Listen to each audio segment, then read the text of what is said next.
Boa Boa noite. noite. Oi, Martinha, que prazer. Olá. Ó, eu vim só aqui, só para lhe ver, viu? Obrigada, Pedro Ivo. Fiquei muito feliz com a sua participação. Ai, que bom, agradeço o convite. Dá para tirar depois.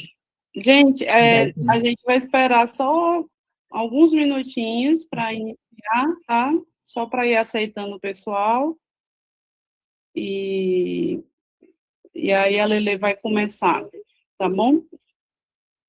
Só uns minutinhos de tolerância aqui para ir chegando.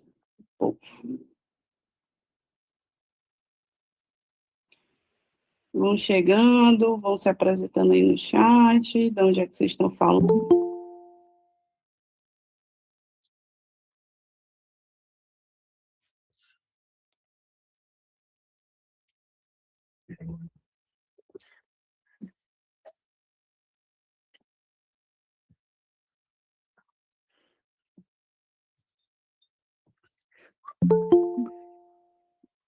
Oi.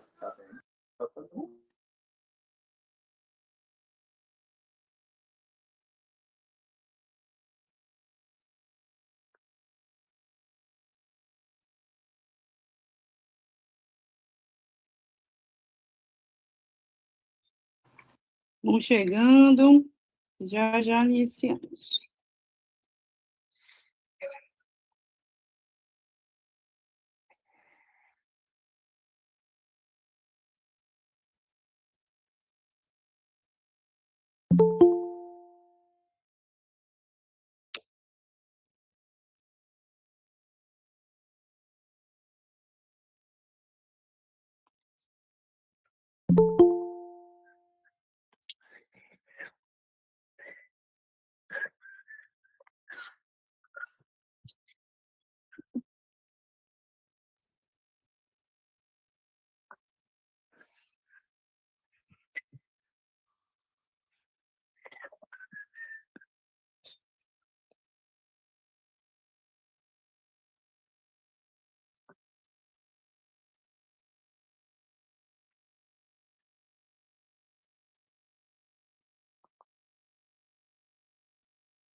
Olá, equipe, boa noite. Acompanhando aqui pelo sistema e-mail é mais viável para mim. Tá bom. Território da Mata Norte, estado da Paraíba, professores e mediadores aí. Prazer, gente. Boa noite. Vão chegando aí. Paraíba, minha segundo estado.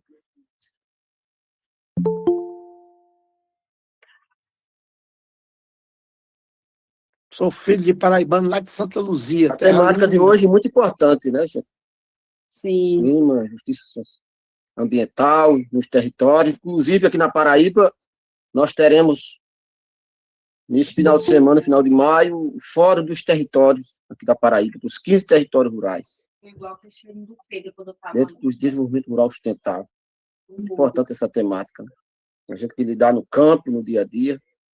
A gente tem que cada vez mais nos aperfeiçoar, se adequar com essa temática, né?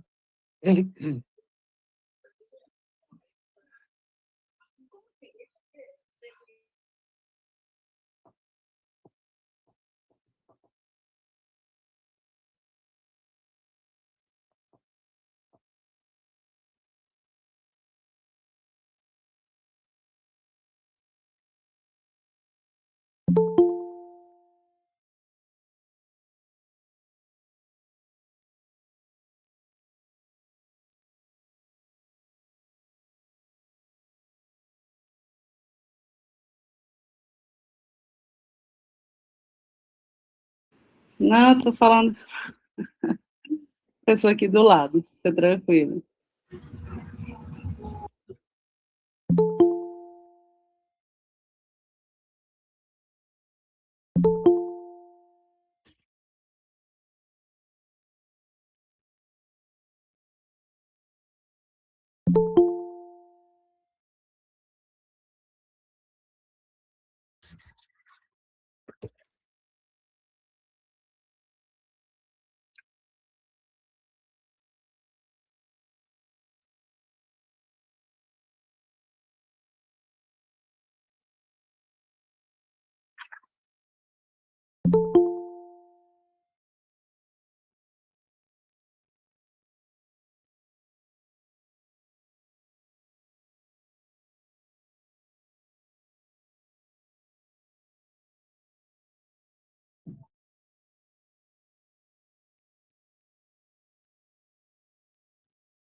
Oi, pessoal, boa noite. Vocês conseguem me ouvir?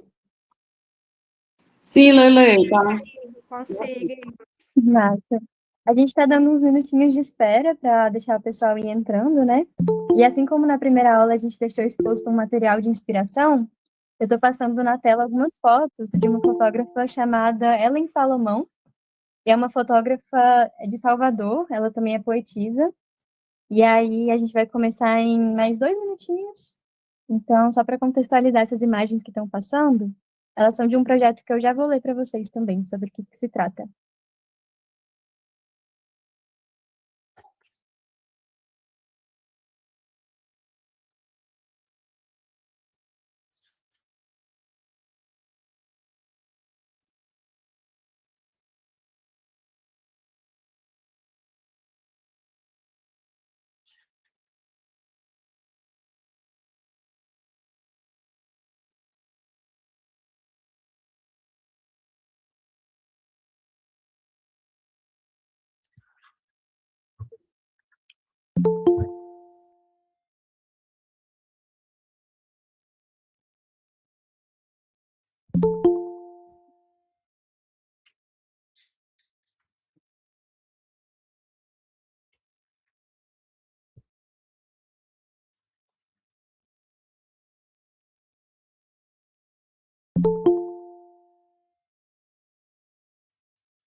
Esse é um projeto da Ellen Salomão chamado Periferia Sem Sangue. E aí, para contextualizar aqui, algumas reportagens e fotos jornalísticas reforçam estereótipos negativos, desumanizam e expõem vulnerabilidade das pessoas dos espaços periféricos. Costumam enfatizar partes que lhe convêm, como o perigo, o crime e a violência. Com base em minhas próprias vivências, desta fotógrafa, comecei há alguns anos a produzir imagens que mostram o outro lado da história. Periferia Sem Sangue é uma série fotográfica em andamento, feito de cria para cria, que destaca a importância de construir com humanidade e preservar memórias positivas de espaços e pessoas periféricas que são culturalmente ricas, potentes, belas e repletas de história. Então fica aí a recomendação. E a gente bateu o nosso horário de espera, então a gente vai começar. Eu vou espelhar aqui de novo a tela, e aí vocês me avisam quando vocês estiverem vendo.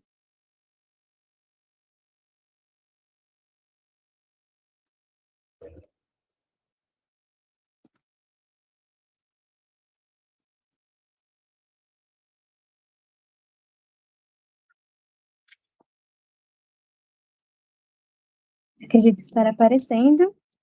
Então, para começar hoje, antes de qualquer coisa, eu vou chamar o diretor da Terra Azul para ele dar uma palavrinha, se apresentar para vocês. A gente está aqui com o Pedro Ivo. Pedro Ivo, fique à vontade. Vocês me veem aí, me ouvem, pessoal? Então, para Tá ótimo. os que não conseguem me visualizar, eu sou um homem branco, calvo, estou vestido com uma camiseta azul e um casaco azul, porque aqui em Brasília está frio. Graças a Deus não uso mais óculos, porque fiz agora recentemente uma operação de catarata. Estou nos trinques, né? Eu venho do Ceará, nasci em Fortaleza e estou em Brasília há mais de 20 anos. E sou um dos fundadores da Associação Alternativa Terra Azul, que é uma das promotoras desse nosso curso, né? Terra Azul tem 27 anos de existência, surgiu lá no Ceará, hoje se espalhou pelo Brasil e tem um grupo mais organizado em 6 estados, né? Eu estou nessa batalha desde os 16 anos, fui presidente do DCE da Universidade Estadual do Ceará, presidente do Centro Acadêmico de História, depois fui o secretário de Meio Ambiente da CUT, depois fui secretário de Meio Ambiente de Fortaleza, e hoje estou aqui em Brasília, onde eu tenho uma função no Conselho Editorial do Senado e sou o presidente da Terra Azul, junto com essa turminha que está aqui, tem outras pessoas que estão aqui. No Terra Azul, sou também um dos representantes do Terra Azul na TEIA Carta da Terra Brasil, sou cofundador, junto com outras pessoas, como a Fernanda, a Ana e outros mais que estão aqui, né? Sou representante da TEIA na Comissão Nacional dos ODS, eu e a Fernanda. Sou representante do Terra Azul no FBONS, Fórum Brasileiro de ONGs e Movimentos Sociais pelo Meio Ambiente, juntamente com a Aninha, que está aqui. Estava no CONAMA, mas é coisa demais. Saí do CONAMA, entrou a Ana Laís, que é a nossa diretora também, que está aqui presente. Estava no Fórum de Participação Social, também saí do fórum, e estou agora a nível de conselho, só no Conselho Nacional dos ODS. Mas o Terra Azul, pessoal, é uma pequena organização. Qual foi o nosso investimento maior? Foi atuar em rede. Então, nós estamos em muitas redes, né? Como eu já citei aqui. E a Carta da Terra é a nossa grande inspiradora. Faz parte dos nossos valores e princípios.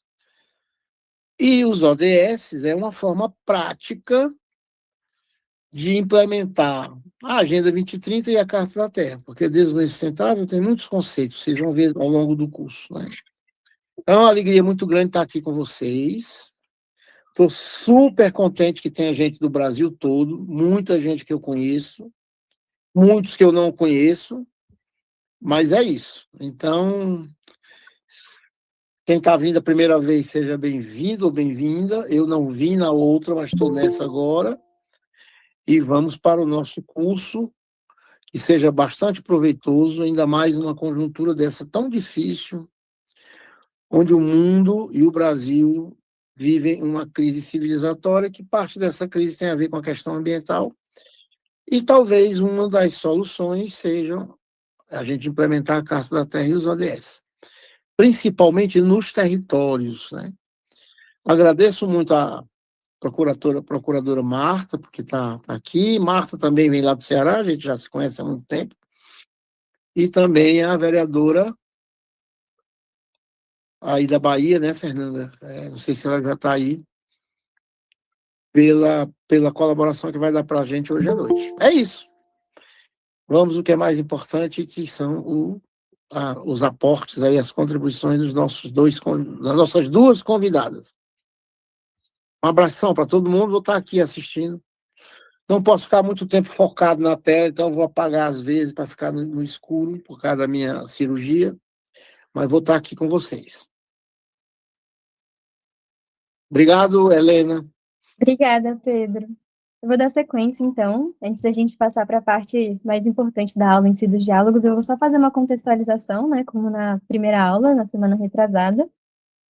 A gente terminou a aula, depois que a gente falou um pouquinho sobre o relatório Luz, trazendo a proposta de que offline, né, depois, ao longo dessas 2 semanas que seguiram, vocês fizessem uma contribuição falando um pouquinho sobre retratos de desafios e soluções de cada um dos territórios, né? Então, a gente disponibilizou um fórum lá na plataforma, e aí eu queria trazer um feedback bem rápido, assim. E para isso, eu queria trazer também antes uma fotografia do como está a nossa turma, né? Eu acho que é muito interessante, para além das coisas que a gente traz aqui nos momentos síncronos, essa troca entre vocês e conseguir ter acesso justamente às respostas e realidades uns dos outros, né? Só pelo chat a gente já trocou muito semana retrasada e aprendeu muito uns com os outros. Então, a gente teve aí quase 500 inscrições nesse curso, né? E a gente pode ver que a representatividade e a diversidade é muito grande, né? Então, vocês podem ver que mais de 70% são mulheres, quase 70% são pessoas racializadas, temos mais de um quarto, né, sendo jovens, pessoas de comunidades tradicionais e pessoas LGBT também. E esses são os estados mais representados à esquerda, né? Então, a gente tem Minas Gerais, Bahia, Ceará, DF, São Paulo, Pará, Rio de Janeiro, Goiás, Pernambuco, Paraíba, como os estados aí que têm mais pessoas representadas nesse curso.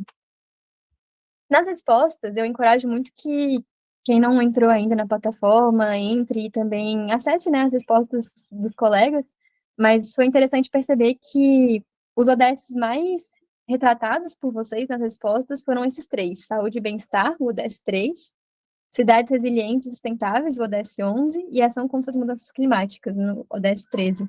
E aí eu peguei aí 3 citações de vocês específicas, né, para trazer de exemplo. Sobre saúde e bem-estar. A citação: um dos principais desafios observados no DF é a dificuldade de acesso igualitário aos serviços públicos de saúde e assistência social por populações em situação de vulnerabilidade, especialmente pessoas em situação de rua, famílias de baixa renda e populações indígenas em contexto urbano e de mobilidade. No ODS 11, sobre cidades. Os grandes empreendimentos eólicos podem causar desmatamento, impactos na fauna, poluição sonora, mudanças na paisagem, conflitos sociais, afetando comunidades locais e modos de vida tradicionais. Além disso, a centralização desses empreendimentos concentra benefícios econômicos em grandes empresas, enquanto comunidades locais enfrentam os impactos ambientais e territoriais. E aí, sobre mudanças climáticas, né? No município que resido, São João da Barra, no Rio de Janeiro, 2 localidades chamadas Atafona e Açu vêm sofrendo com o avanço do mar, que tem causado impactos cada vez mais graves na vida das famílias que vivem próximas à costa. Essa situação evidencia a necessidade urgente de ações de preservação costeira, planejamento urbano e políticas públicas voltadas à adaptação climática e proteção das comunidades. É muito interessante que, tanto no retrato dos desafios quanto das soluções, existem muitas coisas que conversam entre si, né? Por mais que sejam territórios muito diversos, óbvio que tem algumas que são bem específicas, mas muitas a gente vê se repetirem, né, ao longo das contribuições. E isso a gente vai ter em mente ao longo de todo o curso, porque esse é o nosso objetivo central, né? Pensar na territorialização dos ODS, conseguir materializar eles para o território mesmo de cada um de nós e pensar em incidir. Então, nessa lógica, nossa aula hoje tem como tema direitos territoriais, frente aos crimes socioambientais e racismo ambiental, que estão conectados com tudo isso. Alguns dados, né, antes da gente passar para a nossa convidada, é que, do Censo IBGE de 2022, pessoas pretas, pardas e indígenas são as mais atingidas pelas privações de recursos e direitos no Brasil, o que os deixa mais vulneráveis aos efeitos das mudanças climáticas. Isso a gente pode ver em uma série de direitos e recursos, né? O agronegócio e as mineradoras planejam lucros de 243 bilhões até 2050 com minerais críticos, que é um tema em alta, assim, talvez bem específico para a gente conversar sobre hoje também. E, globalmente, 70% das minas de minerais de transição sobrepõem-se a terras indígenas ou comunidades tradicionais, que nos leva justamente para a definição do que é, então, racismo ambiental, né?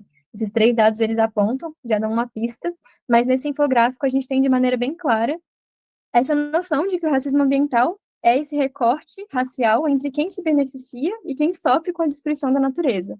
Então, enquanto que essas grandes empresas, né, os 10% mais ricos, emitem muito mais carbono e lucram com esses empreendimentos, a gente tem que comunidades tradicionais, comunidades indígenas, né, terras indígenas, e não, coincidentemente, as pessoas mais pobres, que geralmente são racializadas por uma questão estrutural e histórica do racismo, essas são as pessoas que menos contribuem para a crise climática e mais sofrem com suas consequências.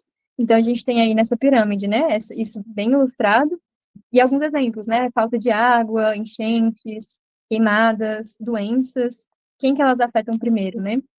E quem que lucra com o agronegócio, com a mineração, com a pecuária, com a exploração do petróleo, com a especulação imobiliária, né, construção de apartamentos, com justamente essa busca por minerais críticos e etc.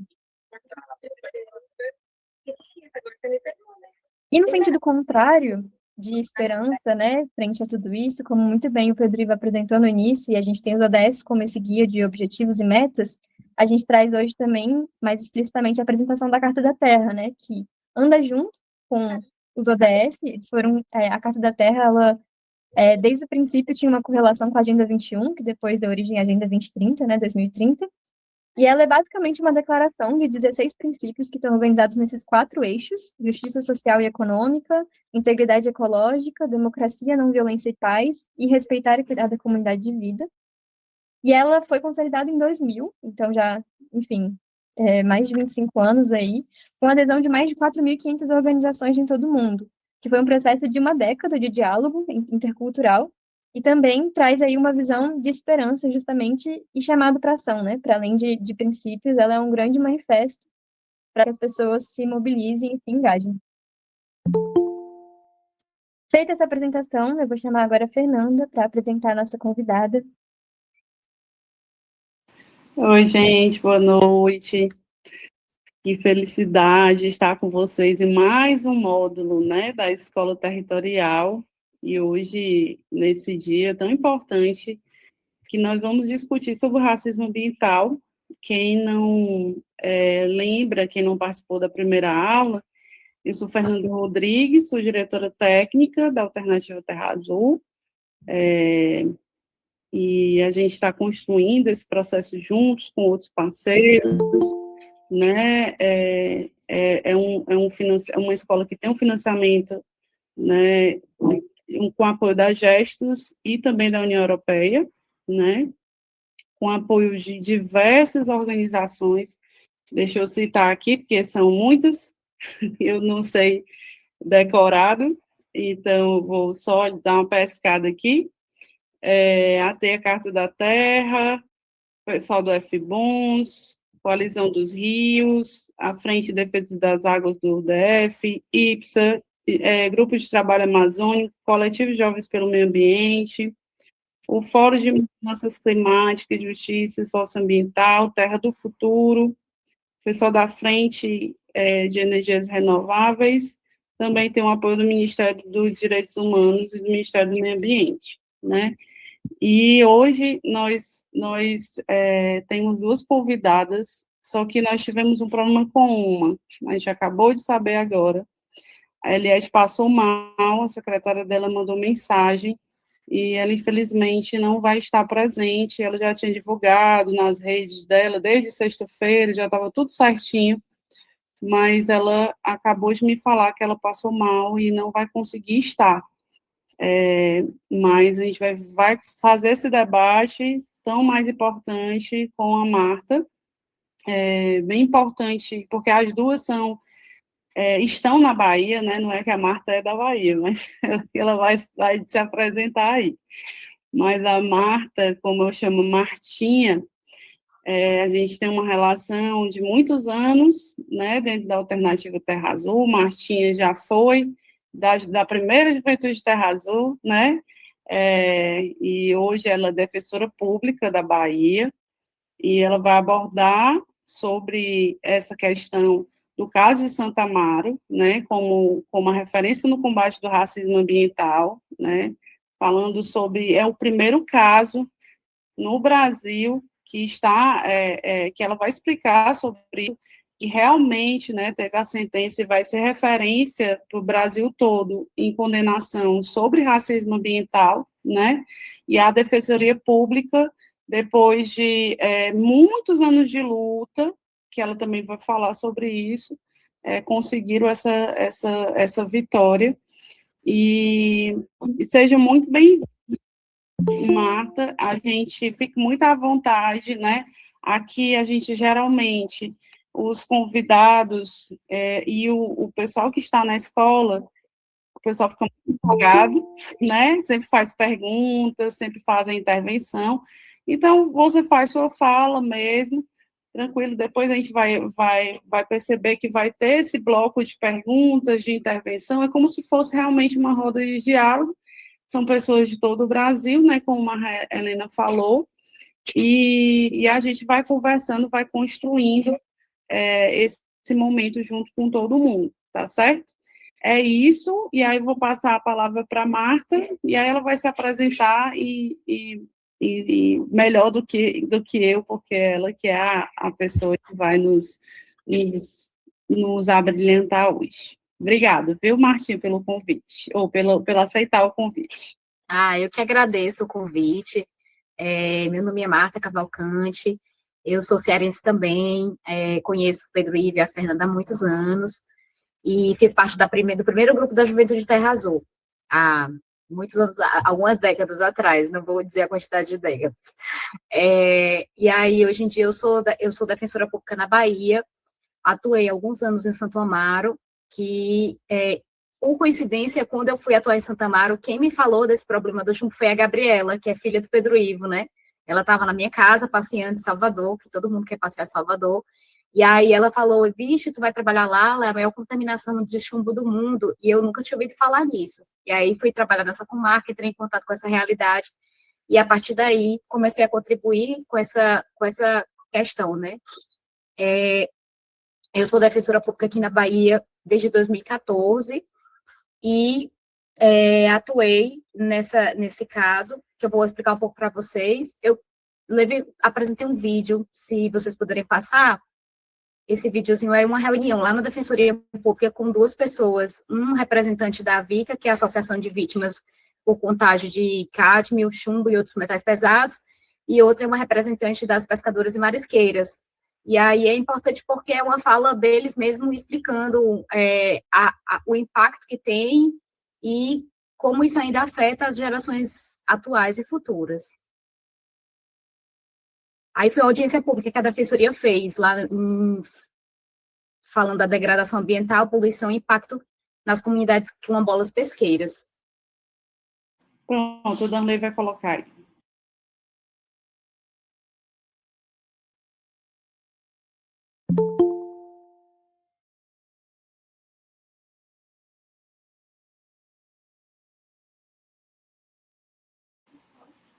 Travou, Danley? Acho que não foi. Tá sem som, viu?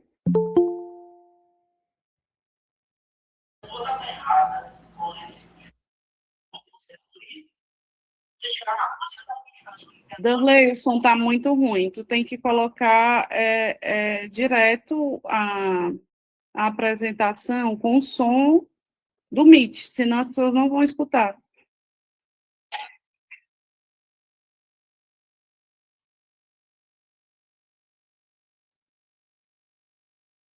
Acho que deu um probleminha aí, mas ele vai colocar.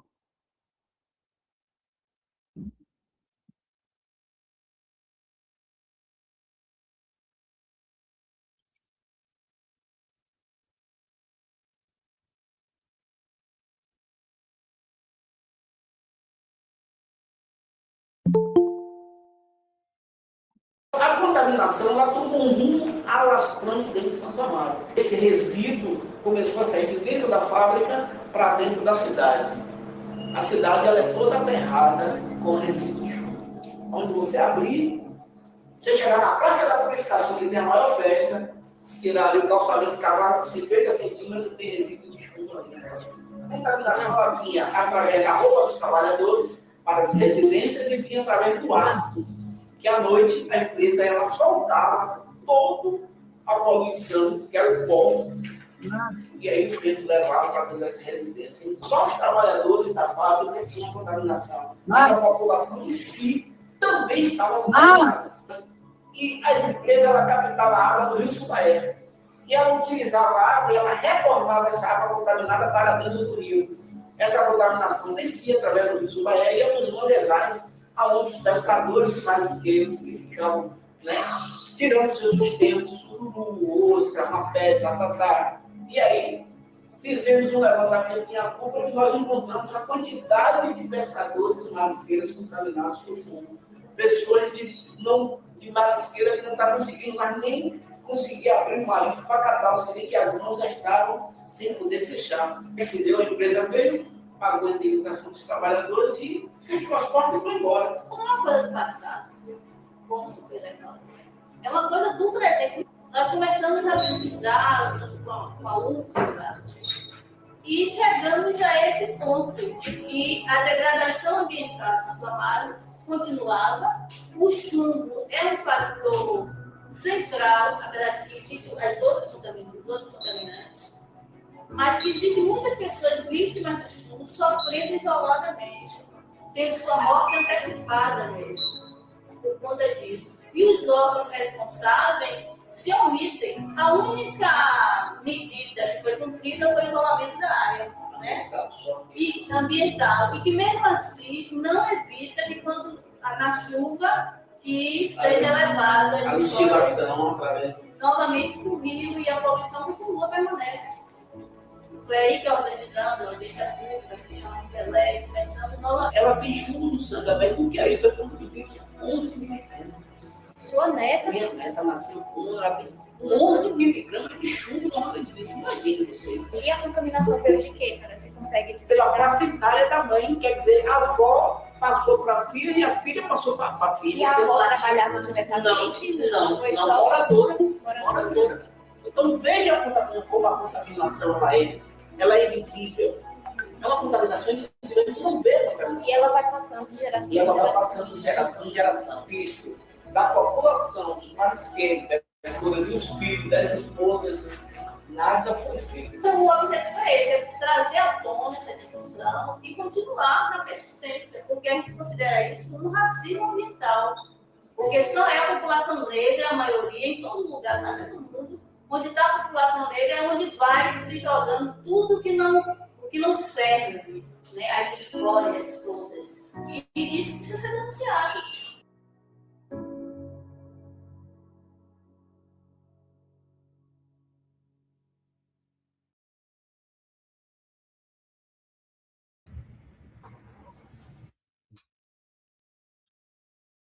E aí, para introduzir o debate, eu acho que é importante trazer a fala, né, de quem foi afetado diretamente, que é uma fala muito forte, né, e você vê que é muito presente, e dizer qual é a participação da Defensoria nesse processo.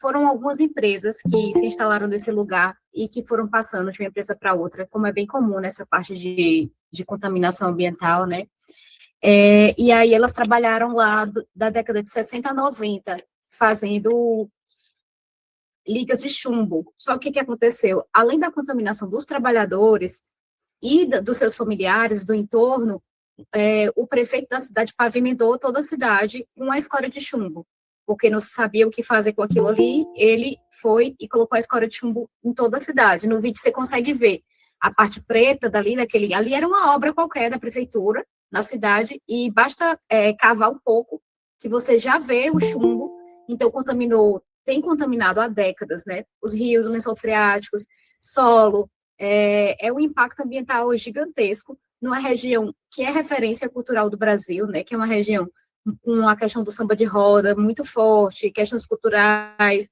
diversos artistas que são reconhecidos no Brasil, a questão do candomblé também é muito forte. Então, é uma região riquíssima que você tem um impacto desse tão significativo assim, e décadas de invisibilidade, porque o que existe é uma invisibilidade para o tamanho do impacto que tem ocorrido. E aí já existia antes, né, uma ação da Justiça Federal, que o Ministério Público Federal deu entrada, uma ação civil pública, só que como o Adailton falou, o presidente da VICA, da associação, inclusive ele faleceu ano passado. Assim que saiu a sentença, logo em seguida ele faleceu em decorrência das doenças causadas por causa da contaminação. E aí, existia uma ação da Justiça Federal com uma sentença, só que dessa sentença inteira, a única coisa que tinha sido feita era o isolamento da área. Deixou o material lá contaminado, as pessoas ficaram sem atendimento médico, sem nenhum tipo de assistência. E aí tem essa ação que a VICA deu entrada, que é a Associação de Vítimas, que é na Justiça Estadual, que é onde a Defensoria atua. Na época que eu trabalhava em Santo Amaro, essa ação estava parada, porque a gente tem algumas empresas que são nacionais e tem uma empresa que é internacional. E aí não se conseguia fazer a citação dessa empresa e o processo ficava com esse problema, um problema técnico, e deixava parado. Aí, recentemente, ano passado, uma juíza fez uma audiência pública, chamou novamente a audiência pública do tema, e aí fez a decisão, que foi essa sentença, que é uma sentença, assim, muito importante, muito bem elaborada, que traz várias referências sobre racismo ambiental, né, durante esse processo teve uma articulação muito grande com as universidades, Universidade Federal daqui, Estadual, Unilab, e aí os professores e grupos de estudo, de trabalho, foram desenvolvendo diversas pesquisas, né, e nessas pesquisas eles constataram que a maioria da população dessa região é negra e que isso foi trazido na sentença, tem referências específicas a essa questão que eu vou trazer aqui para vocês.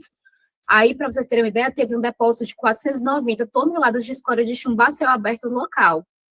E aí, é um marco muito importante, né, você ter o reconhecimento do judiciário, do Poder Judiciário dessa situação, mas é um desafio ainda maior fazer com que o que foi falado na sentença venha se tornar efetivo, né, que tem fases de recursos ainda, tem fase de cumprimento de decisão, então é toda uma luta, e a questão da pressão que existe da sociedade, disso estar visibilizado na mídia, né, na imprensa, tudo isso afeta muito como o processo ele segue, o rumo que o processo tem.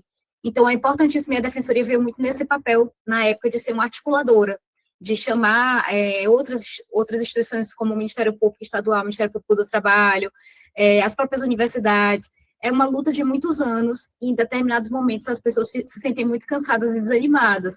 E aí a gente passou a atuar com esse grupo de trabalho no momento que foi importante para fazer essa articulação e pressão. E aí a contaminação é imensa, né? A gente não tem dados mais específicos, porque não foi feita pesquisa com a população toda. Mas, assim, as pessoas que trabalhavam comigo na Defensoria, todas têm contaminação. Se fizerem exame, tem contaminação. Assim, os familiares dessas pessoas, crianças de 7 anos com câncer. Então, assim, você vê que a neta dele nasceu já com um índice alto de contaminação no sangue, de chumbo. Existe um grande problema com relação a essas empresas poluidoras, né? A gente conseguiu, na sentença, uma condenação com base no princípio do poluidor-pagador, que existe a responsabilidade solidária desse grupo econômico pelo dano ambiental que foi causado. As questões ambientais, elas são imprescritíveis, então, a qualquer momento, se pode entrar na justiça e buscar isso. E a sentença também fez uma abordagem muito interessante sobre a questão do racismo, que também é um crime imprescritível. Então, traz esses dois aspectos, né? Do dano ambiental que foi causado e do racismo ambiental, trazendo também a imprescritibilidade dos danos causados pela questão racial, que é uma abordagem muito interessante que no direito não é tão comum ser feita, né? Realmente é uma sentença que é um paradigma para essa compreensão.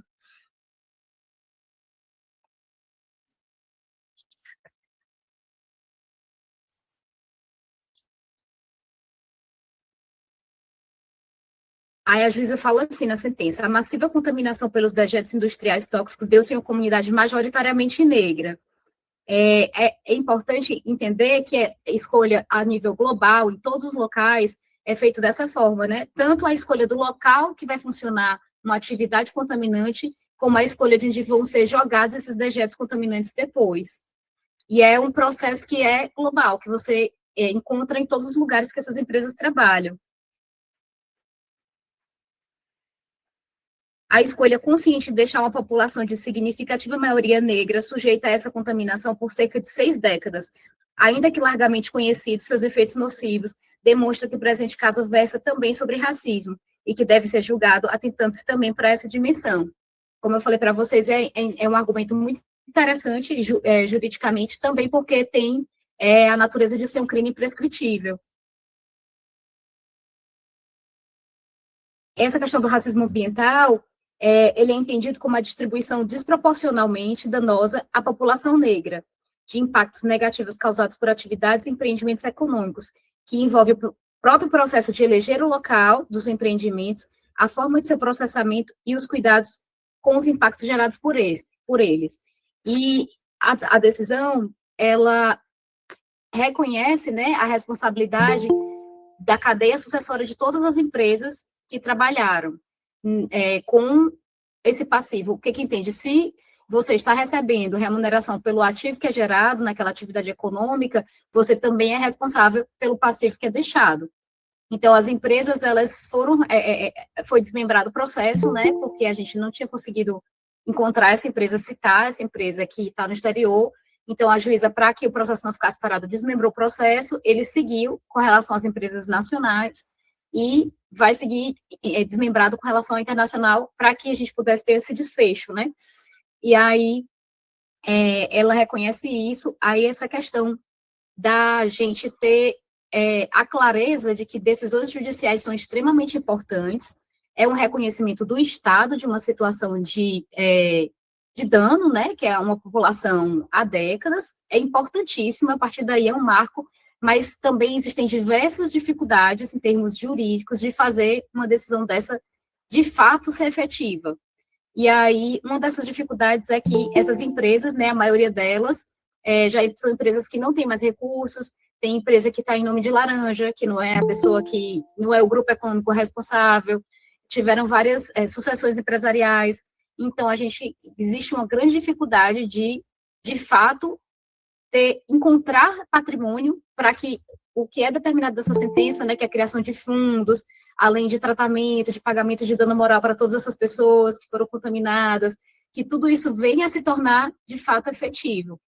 Então, é importantíssimo, né, a gente tem que reconhecer, porque é o fim de um desfecho, inclusive eu fiquei feliz, porque essa sentença saiu antes ainda do Adailton falecer, que é uma pessoa que tem lutado, né, muitos anos, até recentemente quando faleceu, e aí é um marco importantíssimo, mas que o jurídico, ele precisa da pressão social, ele precisa da articulação dos atores, dos movimentos sociais, ele em si, sozinho, a força tem um alcance muito menor, né, até em termos de celeridade de processo, em termos de decisões, isso tudo, os assuntos estarem públicos, não estarem visíveis, estarem com força, né, as pessoas entenderem o impacto que é, o absurdo que é uma empresa contaminada dessa forma local e permanecer impune durante décadas, né, isso traz todo um impacto no desfecho jurídico que esse caso pode vir a ter no futuro, né.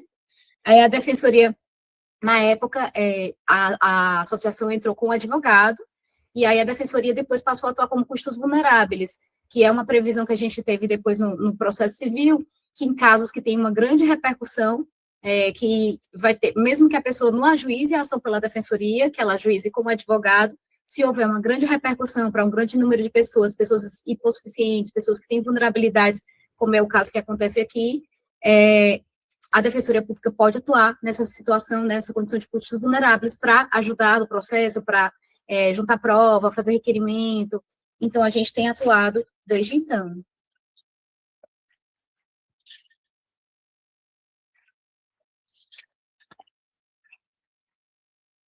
E aí, para vocês terem ideia, teve uma reunião agora com o escritório, que é um escritório internacional, porque, além dessa estratégia, né, de responsabilização nacional, tem um escritório de Londres que montou em Santo Amaro um apoio para tentar buscar reparação a nível internacional, que eles atuam só em Londres, e aí o polo passivo da ação deles são empresas com um patrimônio muito maior do que essa do Brasil. e aí eles já têm experiência. Muito interessante conversar com eles, porque a gente atua a nível local, a nível nacional, né? E aí eles atuaram também em alguns desastres ambientais no Brasil, processaram lá, por causa dessas ações, teve uma pressão no processo do brasileiro para ter um acordo. Então, todas essas questões, elas geram um ponto de pressão, elas geram uma situação de visibilidade, né? E são muito importantes. E aí, se você vê a cadeia que ele apresentou para a gente da Defensoria das empresas internacionais, são empresas que surgiram há 100 e tantos anos, são grandes grupos econômicos que, inclusive, conversam com seus acionistas sobre esses danos. Esses danos, eles são calculados, né? E eles são previstos e eles resolvem, quando tem um grande desastre ambiental, eles resolvem pagar certo valor, e isso é analisado de uma forma bem econômica mesmo, né? Isso aqui está valor tal, mas está valendo também, os acionistas aí que estão apostando nessa empresa, porque mesmo com esse valor aqui ainda está dando lucro, e isso é feito como uma atividade financeira normal, regular. Então, assim, esse contato com esse escritório internacional traz para a gente essa dimensão, né, que a gente tem muito mais limitado aqui, porque a gente atua a nível local, né, nível local, regional, de que essas grandes empresas, elas têm uma forma de trabalhar. Elas fazem isso porque elas conseguem sair impunes, elas conseguem blindar o patrimônio delas, elas conseguem transferir. E aí, com raras exceções em que se busca, né, e que se busca judicialização, que se busca uma reparação por esses danos, elas lucram muito, né, e deixam um passivo de dano ambiental à população, que na maioria das vezes, na grande maioria das vezes, são populações extremamente vulneráveis e, muitas vezes, populações negras.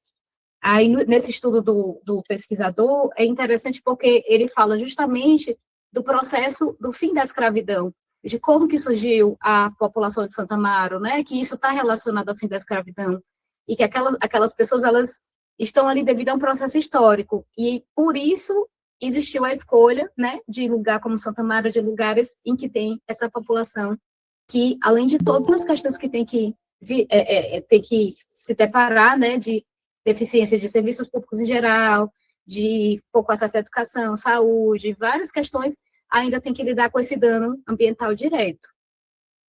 Aí eu vou abrir para debate, se alguém tiver alguma dúvida ou tiver interesse em alguma informação. Nossa, Marta, obrigada.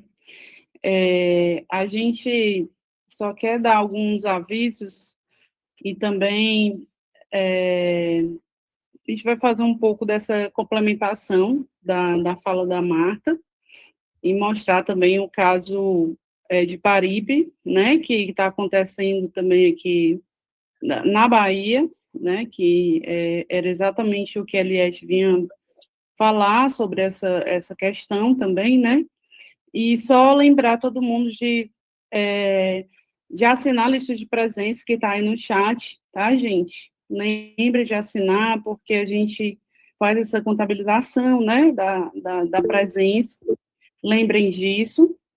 A outra coisa também, tem algumas pessoas, tanto parceiros como nos estados, né, e os parceiros da escola aqui, como o pessoal do Coletivo Jovem está aqui, pessoal do Fórum das Águas do DF, pessoal quem eu não citar, me lembra, por favor.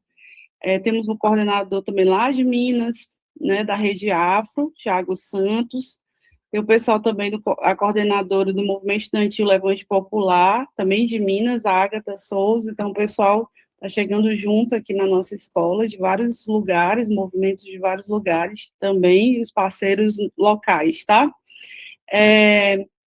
O Pedro Ivo também queria falar uma palavrinha sobre essa questão do racismo ambiental, mas antes disso, eu queria pedir para a Lele, tu consegue colocar o vídeo agora, Lele, rapidinho? Porque aí a gente passa para o pessoal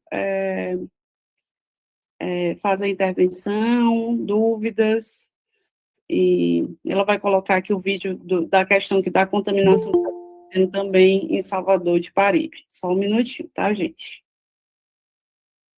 A gente está sentindo na pele. É muito complicado, pais e mães de família sem ter o seu sustento. Eles não se posicionam, é um jogo de empurra de um lado para o outro e a gente não sabe mais o que fazer da nossa vida. A gente precisa dessa praia descontaminada. A preocupação só vem aumentando depois dos resultados divulgados pelo INEMA e também por pesquisadores da UFBA, Universidade Federal da Bahia. Um estudo preliminar da universidade identificou presença de cobre em todos os 29 ciris coletados na região de São Tomé de Paripe. Um impacto grande para essa marisqueira da região, que está fazendo bicos para conseguir pagar as contas de casa. Hoje eu trabalho, faço faxina. E como marisqueira, eu fazia no que? 800, 700, quando a maré estava boa. E hoje em dia não tem como tirar esse dinheiro. O INEMA já havia informado que encontrou concentrações elevadas de compostos nitrogenados e metais, principalmente o cobre, em sedimentos, na água e em organismos marinhos coletados, próximos ao foco da contaminação, na área do terminal Itapuã, que pertence à empresa Intermarítima. Segundo o Instituto, a contaminação está ligada ao trabalho de estocagem e à movimentação de granéis sólidos. A gente está sentindo na pele. É muito complicado, pais e mães de família sem ter o seu sustento. Eles não se posicionam.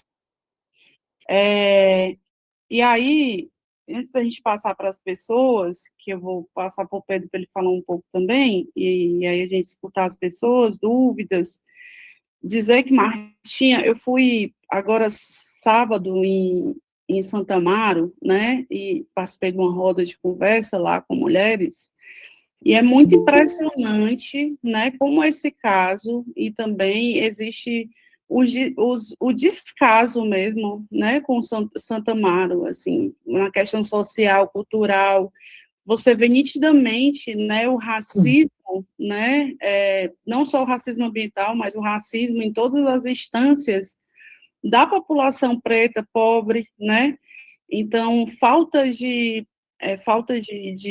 cultura, né, de espaços culturais, mesmo tendo festas incríveis, mesmo sendo a cidade, né, de Betânia, né, mesmo tendo manifestações culturais importantes, para a população só acontece esses festejos naquele momento, né, naquele momento dos festejos, mas depois a população da periferia, de modo geral, não tem nada, não tem praticamente nada, né? Então, assim, o aumento da criminalidade, o aumento do ócio, das pessoas saindo de Santa Amaro, né?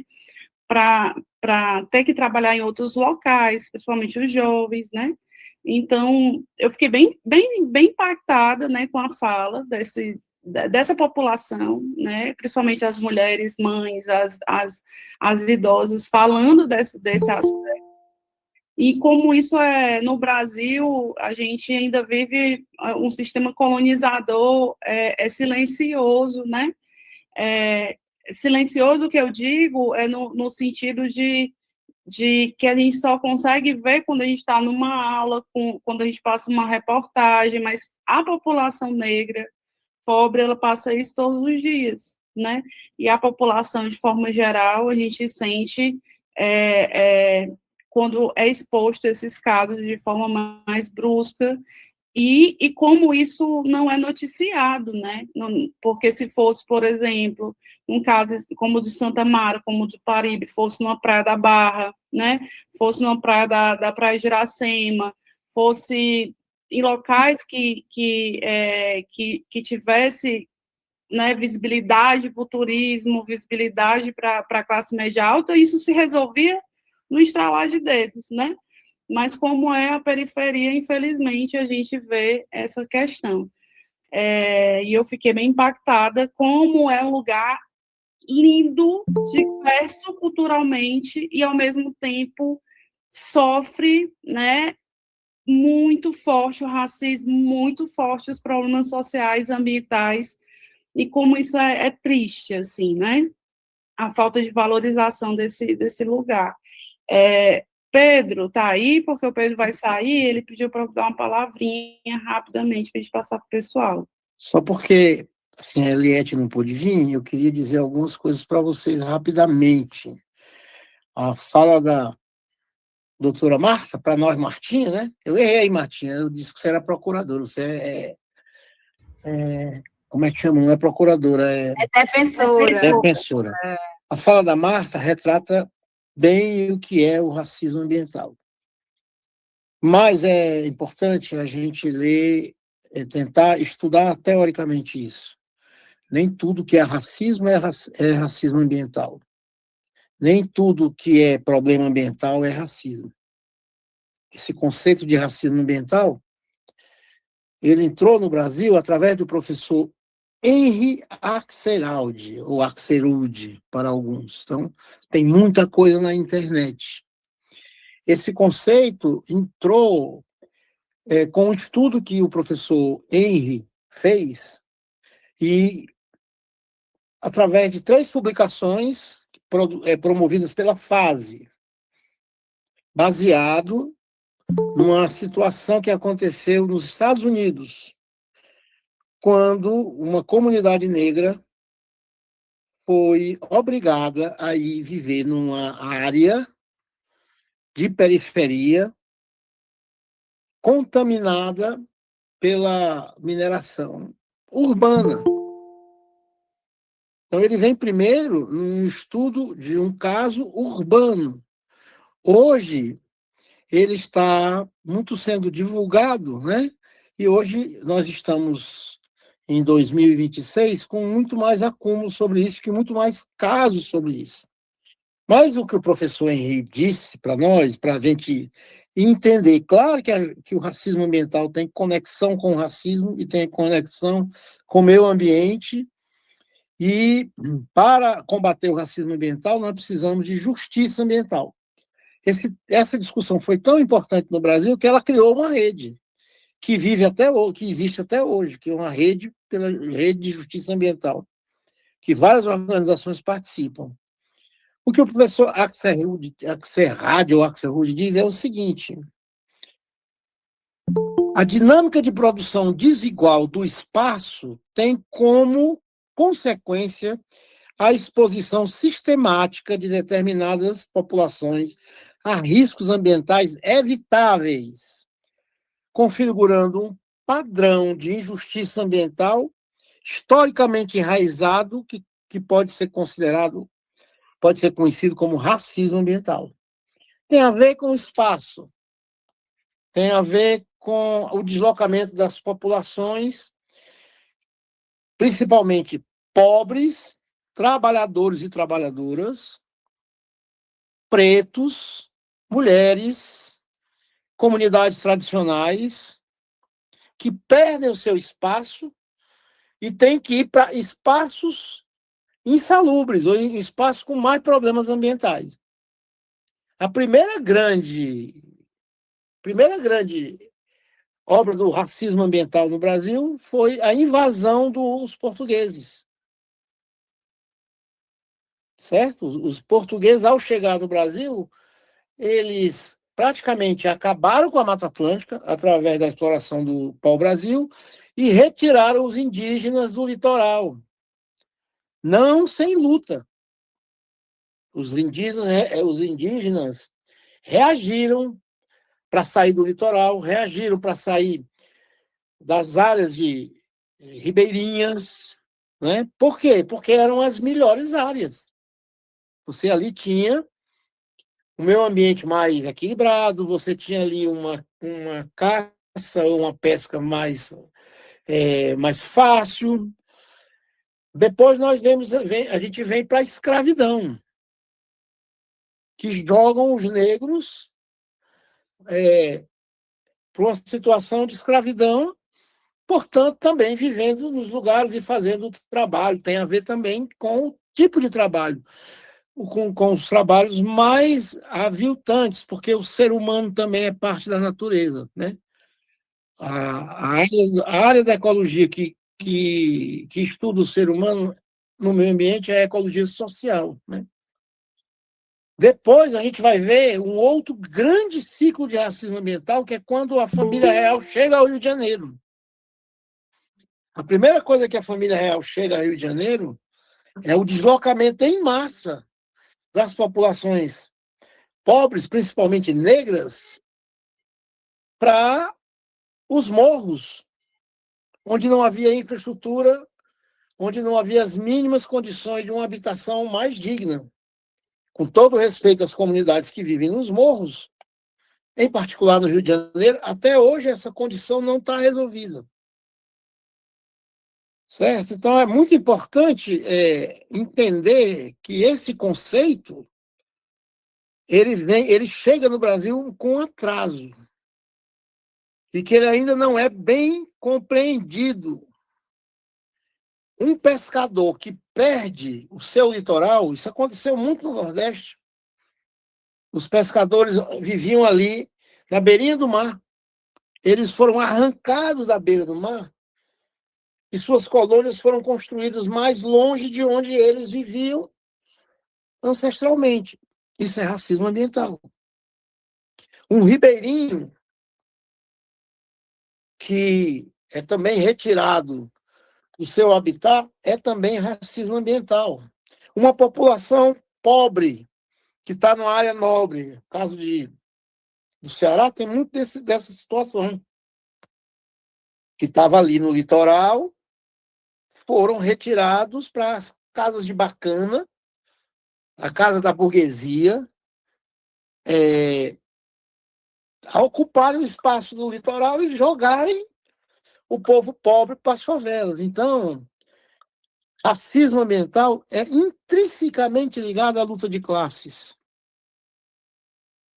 Porque não é um racismo muito comum que principalmente as populações negras vivem individualmente. É a tomada do seu espaço. O que a doutora Marta colocou é justamente isso.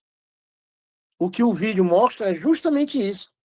Obviamente que as populações mais pobres, e pobres negras, pobres indígenas, são as mais afetadas, mas ela pode afetar outros segmentos da sociedade também, né?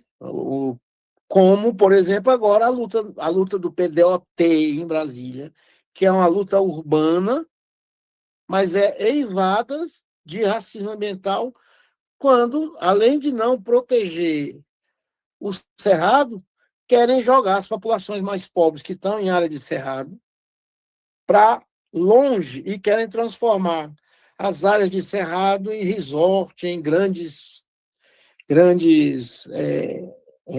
apartamentos para burguesia, Alphaville, essas coisas todas.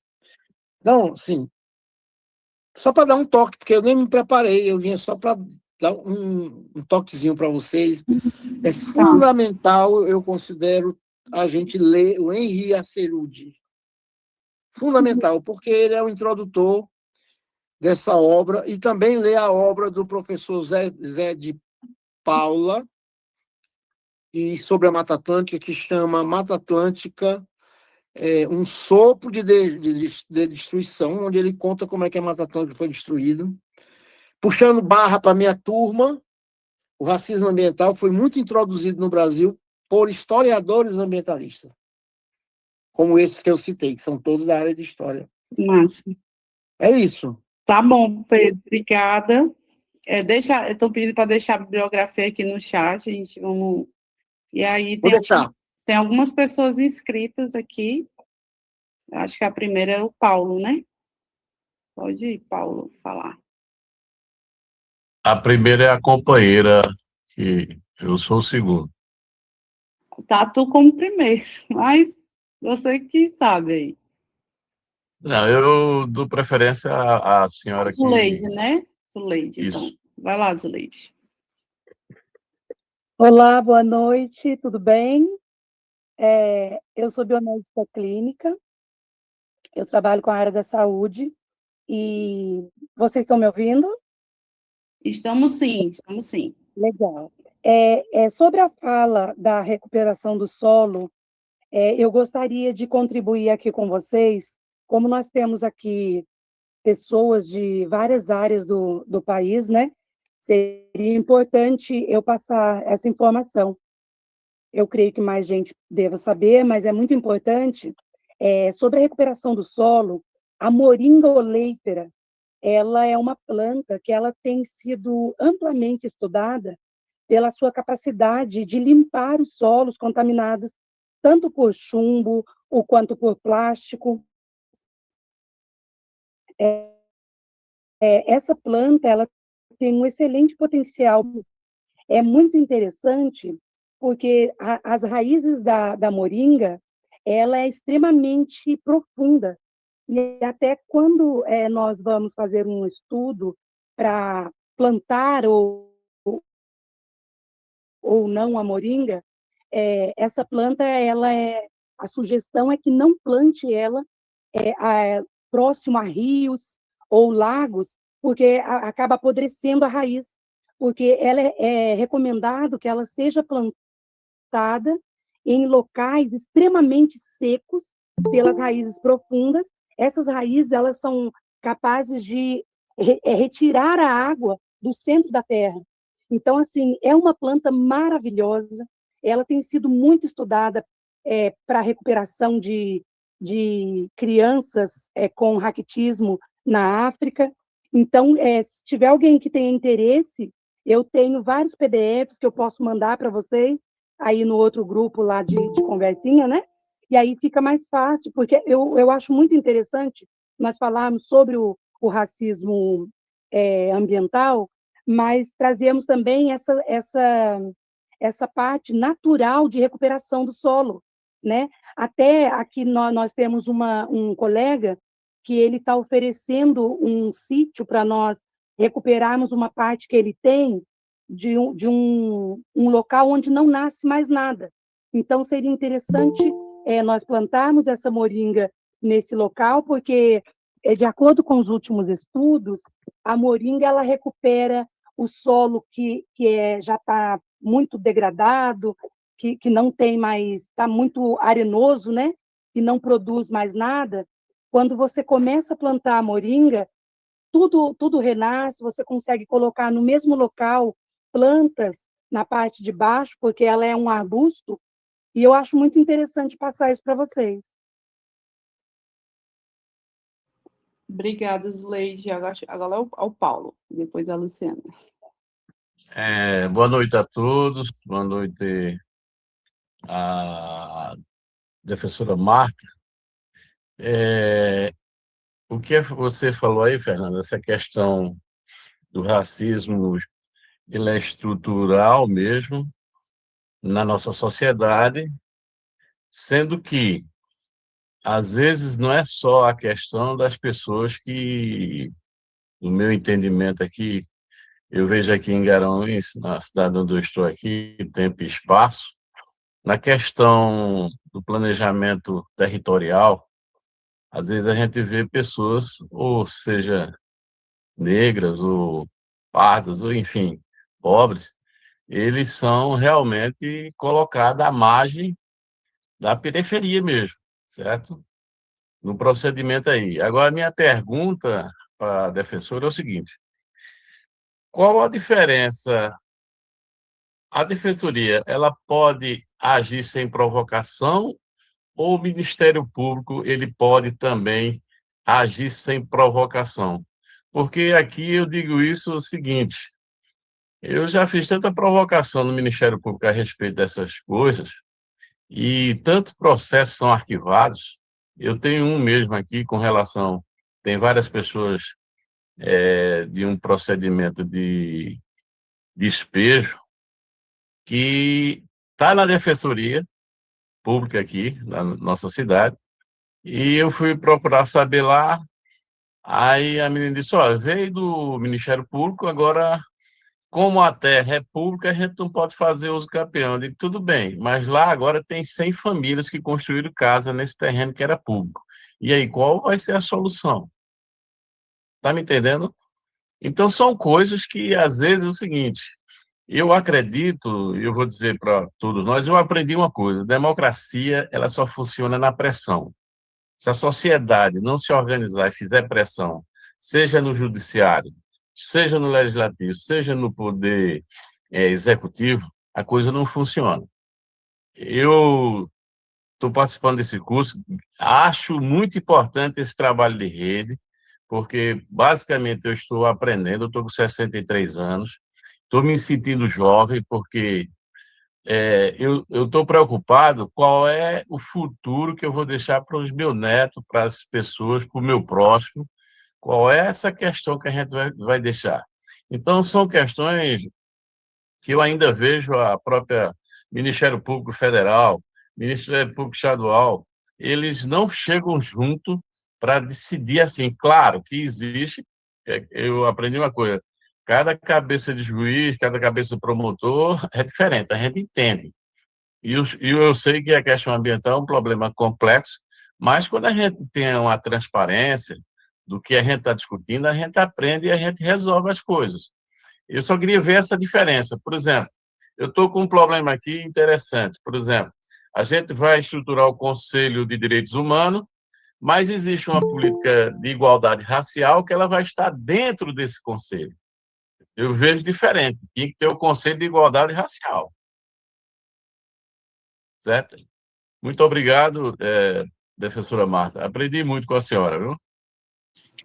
Martinha, tu quer ir respondendo ou nos blocos? O que é que tu acha? Eu acho melhor bloco de duas, para não perder. Duas, tá bom. Pronto, beleza. Vamos lá. Aí, com relação a essa fala, né, foi muito importante de como que a gente pode recuperar. Aqui, as universidades fizeram estudos, não foi com a moringa que você falou, mas foi com a mamona. E aí, viram que é uma planta que descontamina bastante, mas não foi possível fazer um projeto, porque a cidade, como ela foi asfaltada com a escória do chumbo, a cidade toda deveria ser desocupada e deveria ter se retirado tudo para fazer uma plantação, e aí isso perdeu a viabilidade. Mas foi pensado, sim, né, os pesquisadores das universidades, eles propuseram essa solução para ajudar. E aí, com relação à pergunta do Paulo, a Defensoria Pública e o Ministério Público, eles são instituições essenciais ao sistema de justiça e que têm funções diferentes e algumas funções são coincidentes, né? A Defensoria Pública, em regra, ela atua no interesse de uma parte. A pessoa procura a Defensoria e aí ela vai, né, representar aquela pessoa no judiciário ou fora, antes mesmo de entrar com a ação, a gente tenta fazer acordo, faz reunião com o poder público, né? Tem essa parte que não é só da judicialização, mas, em regra, assim, muitas vezes é na defesa dos interesses de alguém, mas a gente também pode entrar com ação civil pública, a gente também pode entrar na defesa dos interesses coletivos, né? Quando for afetado um grupo de pessoas hipossuficientes, no caso, né? De uma forma, assim, tem que ter um recorte de pessoas hipossuficientes, que podem ser grupos vulneráveis, idosos, pessoas com deficiência, a população LGBT, crianças, adolescentes, questão racial, tem mulher vítima de violência doméstica, tem todos esses recortes de grupos vulneráveis que a gente também atua. E a gente também pode atuar como foi nesse processo, que é uma coisa recente até legislativa, que é o custos vulneráveis, que é você poder atuar num processo que não foi, né, nem a parte ele procurou, defensoria, nem a parte entrou pela defensoria. A defensoria é algo externo, que pela relevância daquele tema, pela repercussão daquele tema, que é o caso desse processo, o Legislativo, né, o Congresso Nacional, entendeu de criar essa figura. Então, assim, existem diversas formas de atuação. Aí o Ministério Público, ele também pode atuar pelo interesse de pessoas, ele fazia isso com mais frequência, mas a Defensoria está se expandindo, se fortalecendo. Então, quanto mais a Defensoria cresce, o Ministério Público também atua menos em questões individuais, e ele é como se fosse o protetor, o guardião da lei, de uma forma mais genérica, ele é o guardião de coisas mais coletivas, abstratas, ele não vai, em regra, buscar o interesse de uma pessoa. Aí depende muito da situação, mas também, por exemplo, no interior, muitas vezes não tem defensoria, a pessoa quer um medicamento, ela vai no Ministério Público e ele faz o pedido. Então, assim, vai variando muito. Mas é isso, os dois têm papéis diferentes, mas muitas atribuições são coincidentes também. Aí, com relação a essa questão que você falou, né, se for um terreno público mesmo, não cabe o capião, de fato, mas aí tem várias questões que podem ser tratadas, como quanto tempo essa população ficou lá, esses órgãos de fiscalização foram omissos, eles não fiscalizaram, eles construíram benfeitorias no local, essas benfeitorias elas devem ser indenizadas, né? Então, assim, tem várias questões que não é porque aquela pessoa não é a proprietária daquela terra que ela não vai ter direito a nada. Aí isso aí tem que ser levado em consideração. Aqui, geralmente, a gente marca uma reunião com o poder público, com a secretaria, SEDU, CEMOP, que é mobilidade, que tratam dessas questões urbanas, né? E aí a gente tenta chegar no acordo, tenta ver uma forma de indenizar essas pessoas. Às vezes, quando é trabalhador informal que está sem regulação, ver uma forma de alocar essas pessoas para o local com regulação. Então, assim, existem várias formas de trabalhar isso daí, né? Que não é só com a ação judicial. Em regra, a ação judicial é tipo a nossa última medida, quando as outras coisas não funcionam. Obrigada, Marta. Vamos passar para a próxima pessoa, Luciana.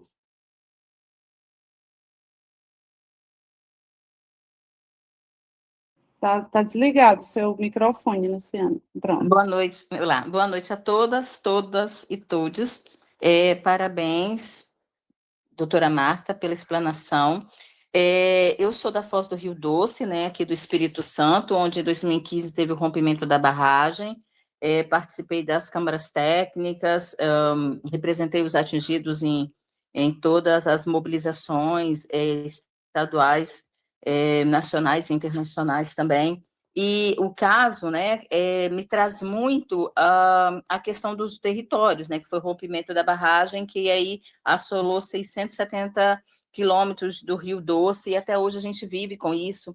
Essa questão dos contaminantes, assim, quando a senhora traz, a gente vive isso também, porque até hoje o governo, o governo do Espírito Santo, de Minas, o próprio Ministério da Saúde, eles ainda não se debruçaram em fazer as análises clínicas, fisiológicas, né, dos nossos corpos, mas a gente tem nós temos uns registros, né, de uma doutora, que ela mudou a pesquisa dela na época do rompimento, então a gente tem isso no sangue, isso é muito sério, assim, porque é muito complicado para nós que estamos diante de um racismo ambiental muito grande, da invisibilidade, né, de todo esse sistema que a gente vive. É muito complicado a gente também se debruçar sobre essa linguagem jurídica que a gente vive, né? Porque aí a gente fala muito da invisibilidade do sistema, a gente fala muito do que os nossos corpos sofrem, mas assim ninguém também às vezes se atenta para uma segunda, uma terceira violação, que é a gente ter que mudar toda a nossa forma, muitas vezes, de pensar, de agir, para se fazer ouvir, na questão de ter que se debruçar sobre as peças jurídicas, de ler, de correr atrás, para a gente não ter o nosso direito tutelado, mesmo diante de uma força-tarefa, por exemplo, que é o que acontece aí e o que aconteceu no Rio Doce. Então, a minha pergunta por que é tão difícil nesses desastres, que aí eu não vou falar desastre, eu vou falar que são crimes ambientais, são tragédias anunciadas, por que é tão difícil colocar a vítima na centralidade desses processos? Porque, assim, pelo menos o que eu acompanho, eu vejo que a vítima ela não é colocada na centralidade do processo, talvez até para não corroborar com a fala de que houve um crime ambiental. Então, por que é tão difícil? Como é que a senhora vê a questão da litigância sendo trabalhada nesse processo? E assim, uma outra fala também, que é o que a gente vive aqui também no rompimento da barragem, é que o processo aí ficou agarrado por causa de uma empresa internacional. A gente também teve a gente também tem, né, a BH Billiton aqui, que é internacional, que é uma multinacional, na verdade, mas que a gente está conseguindo também, com a Polgust, acessar esses recursos. Mas a minha pergunta é nesse sentido que, se ela é internacional, mas se ela adentra no território, no solo brasileiro, ela também não está, não é suposta a palavra, desculpa, mas ela também não tem que arcar com o ônus e os bônus das atividades que ela exerce dentro do território, que a partir do momento que ela está dentro do território brasileiro, a Constituição ela tem uma linha pétrea, que é ninguém está acima da lei. Ninguém está acima da lei. Então, como que vem uma empresa de fora, em um papel colonizador, vir aqui, tirar os nossos territórios, contaminar os nossos corpos, e a lei não abarcar, não estender seus tentáculos em cima dessas empresas? Então, aonde que está a falha? há uma falha no regime jurídico, há uma falha na leitura. Onde que está a falha, doutora? Porque são tragédias que estão sendo cada vez mais recorrentes agora. Então, também essa e a minha última pergunta quando a gente fala de racismo, né, a gente também tem que falar de racismo de gênero. Aqui, na questão da Samarco, as mulheres elas foram impedidas de ter acesso à indenização. Isso ocorreu em Santo Amaro, de alguma forma, porque isso a gente tem, inclusive, foi até pauta de uma ACP pela doutora Mariana, aqui da Defensoria do Espírito Santo. Obrigada e desculpa a delonga. Obrigada, Luciana. Como a Luciana fez mais uma pergunta, eu vou pedir para tu responder, aí depois eu passo para a Tatiana. Tá. Beleza. Com relação ao caso que a Luciana relatou, ele está num momento bem diferente do caso de Santo Amaro, né? O que aconteceu? Nesse processo, houve um acordo, e aí, com esse acordo, foi se decidindo como que ia ser a questão das indenizações. Não é um processo que eu atuei, então eu não tenho como dizer detalhes, né? A informação que eu tenho é que esse escritório internacional que vai atuar também em Santo Amaro atuou também, aí ele relatou algumas questões, e aí por isso essas informações, mas eu não tive conhecimento desse processo, né, do Espírito Santo, então eu não consegui chegar em detalhes. Mas, assim, o que aconteceu com o processo daqui? A gente chegou a uma sentença. Essa sentença, ela tem que ter o cumprimento. Só que, para ter o cumprimento, existem vários recursos, né? E agora está na fase de recurso. Obviamente, essas empresas, elas contrataram grandes escritórios de advocacia e que vão recorrer todos os recursos possíveis. Então, o processo ainda não está em fase de cumprimento. Vai ter os recursos, depois para a fase de cumprimento. Aí isso leva, que é diferente de quando se faz um acordo, né? Quando se faz um acordo, as partes, a partir daquele momento ali, independente de haver uma sentença ou não, elas vão identificar como é que vai ser feita a reparação, vai ser feita dessa forma, como é que a gente vai identificar quem foram as vítimas, com tais requisitos, qual vai ser o valor da indenização. São esses estándares, né? São esses marcos, né, de reparação. Aí você tem os marcos de reparação. Nesse caso de Santo Amaro, a gente não teve nenhum acordo no processo, a gente chegou a uma sentença e aí vai para outras fases de recurso para cumprimento de sentença. Aí isso tem a ver com a pergunta que você fez das vítimas, né, das vítimas, o que acontece com a vítima que sofre um dano, nesse sentido. Ela entra, muitas vezes, ou como parte autora, ou como uma parte representada por uma associação, ou pelo Ministério Público, pela Defensoria Pública, por alguém que vai ali processualmente buscar. No processo civil, é diferente do processo penal. A vítima, no processo penal, é por ser que sofreu a violência ou o crime, e ela é ouvida como forma de prova no processo. Nesse tipo de processo de reparação de um dano, que é um processo que você busca uma indenização, você não tem esse papel de vítima no processo, como no penal. Você é a parte autora, você busca que o juiz reconheça que houve um dano, um nexo de causalidade e uma conduta, né? Uma conduta ilegal. Então, os processos, eles basicamente são assim. Você tem uma conduta, você identifica quem fez essa conduta, foram tais empresas, as condutas foram ilegais, essa conduta causou esse dano, e aí tem o processo é julgado procedente, né? E aí tem a reparação. O que a consideração das vítimas vai em qual momento nesse tipo de processo? Quando você vai para a fase do cumprimento da sentença, você vai individualizar os danos de cada pessoa. Né, que é a pergunta que você fez, e a vítima ela vai ser ouvida quando, né? Como é que você vai saber o que aquela pessoa aconteceu? O que aconteceu com cada pessoa e tudo. Então, assim, após, num processo de acordo, como foi o do Espírito Santo, no momento do acordo vai se individualizar. Aqui não, aqui vão ter a fase de recurso, depois o cumprimento de sentença que a gente vai, quem são as pessoas que sofreram dano, elas vão se habilitar no processo, vai identificar como é que vai saber, vai ser um exame que vai atestar a quantidade de sangue, vai ser o que ela mora naquele território, e vão ter diversos estándares para saber se aquela pessoa foi vítima ou não. Então, a vítima ela é levada em consideração nesse momento, no momento do trâmite processual, é considerado prova. Prova de quê? Prova desses 3 requisitos que eu falei, que é a conduta, nexo de causalidade e o dano. O dano, claro que tem a ver com as pessoas, né? Assim, mas não com aquela pessoa individualmente. O dano, aqui no caso, você tem várias pesquisas de universidades, você tem diversos documentos, você tem textos que foram publicados nesse período, e tudo isso foi levado em consideração. Tiveram perícias no processo federal, que é do Ministério Público Federal, foi feita uma perícia, e essa perícia foi aproveitada para esse processo na Justiça Estadual. Então, juridicamente, existem o que é prova, né? E aí essas provas, elas vão passando essas questões e a individualidade, nesse caso, da pessoa vai ser avaliada no momento posterior. Com relação a responsabilizar a empresa estrangeira, sim, é possível. Inclusive, esse processo está buscando responsabilizar. A dificuldade que teve nele foi localizar, né? Porque para ter um processo, você precisa citar a parte. E a parte, ela precisa saber que ela responde a um processo judicial. Então, essa é a questão de localizar. Mas sim, se uma empresa estrangeira causa dano no Brasil, ela pode ser processada. Inclusive, nesse caso, ela está sendo processada também. E, assim, é muito complexo dizer por que esses processos, eles demoram, ou por que eles não têm um resultado adequado que deveria ser. São diversos fatores, né?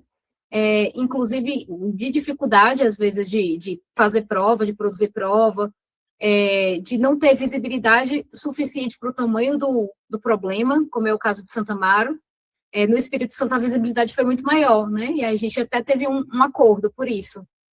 Você conseguir um acordo no processo a esse nível significa que você tem muita pressão, né? Pressão de poder público, pressão de imprensa, pressão de instituições, para que aquilo ali se resolva. O que não tem acontecido de uma forma mais importante no processo Santo Amaro, que já vem desde a década de 60, né?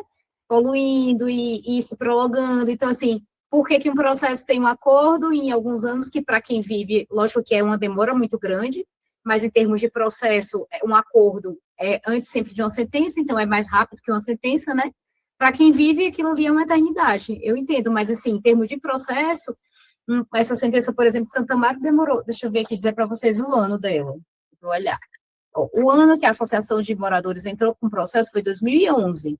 A sentença foi em 2025. Então, assim, é uma longa luta, né? Por que isso acontece? Por que assim, são diversos fatores que eu não tenho como, assim, descrever para vocês ou analisar num curto espaço de tempo desse. Mas eu entendo que o fato daquilo ali está sendo visto pela sociedade, né? Está sendo debatido, está sendo transmitido na televisão, as pessoas saberem que aquilo está acontecendo e aquela pressão nos poderes públicos, da população, das organizações, dos movimentos populares, isso faz com que isso afeta o andamento de um processo, né? E aí é um dos fatores que é mais importante. Foi por isso que a Defensoria entrou nessa atuação, justamente para ajudar a fazer essa articulação que estava, na época, muito parada. Então, a gente chegou, aí chamou, fez uma parceria, criou um grupo de trabalho com a participação das pessoas, dos representantes das comunidades que vocês viram no vídeo. Então, eles trabalharam em parceria com a Defensoria, num grupo de trabalho, e aí a gente foi, né, criando esse espaço de troca, né, de apoio, para que isso pudesse ser trazido novamente à tona, né, e aí combinou com essa sentença. Mas é um marco importante, e como eu falei antes, assim, existe um longo caminho ainda para que, de fato, essas pessoas possam ser reparadas. Um negócio sério.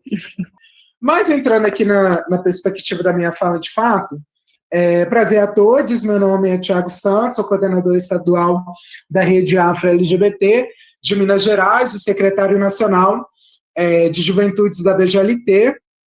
E, basicamente, gente, a minha fala, de fato, eu vou fazer um pouco mais curta, mas, de qualquer forma, gente, queria compartilhar com vocês o tema, né, da Parada Negra LGBT do ano passado, que foi o que arou na luta por justiça racial e climática, né?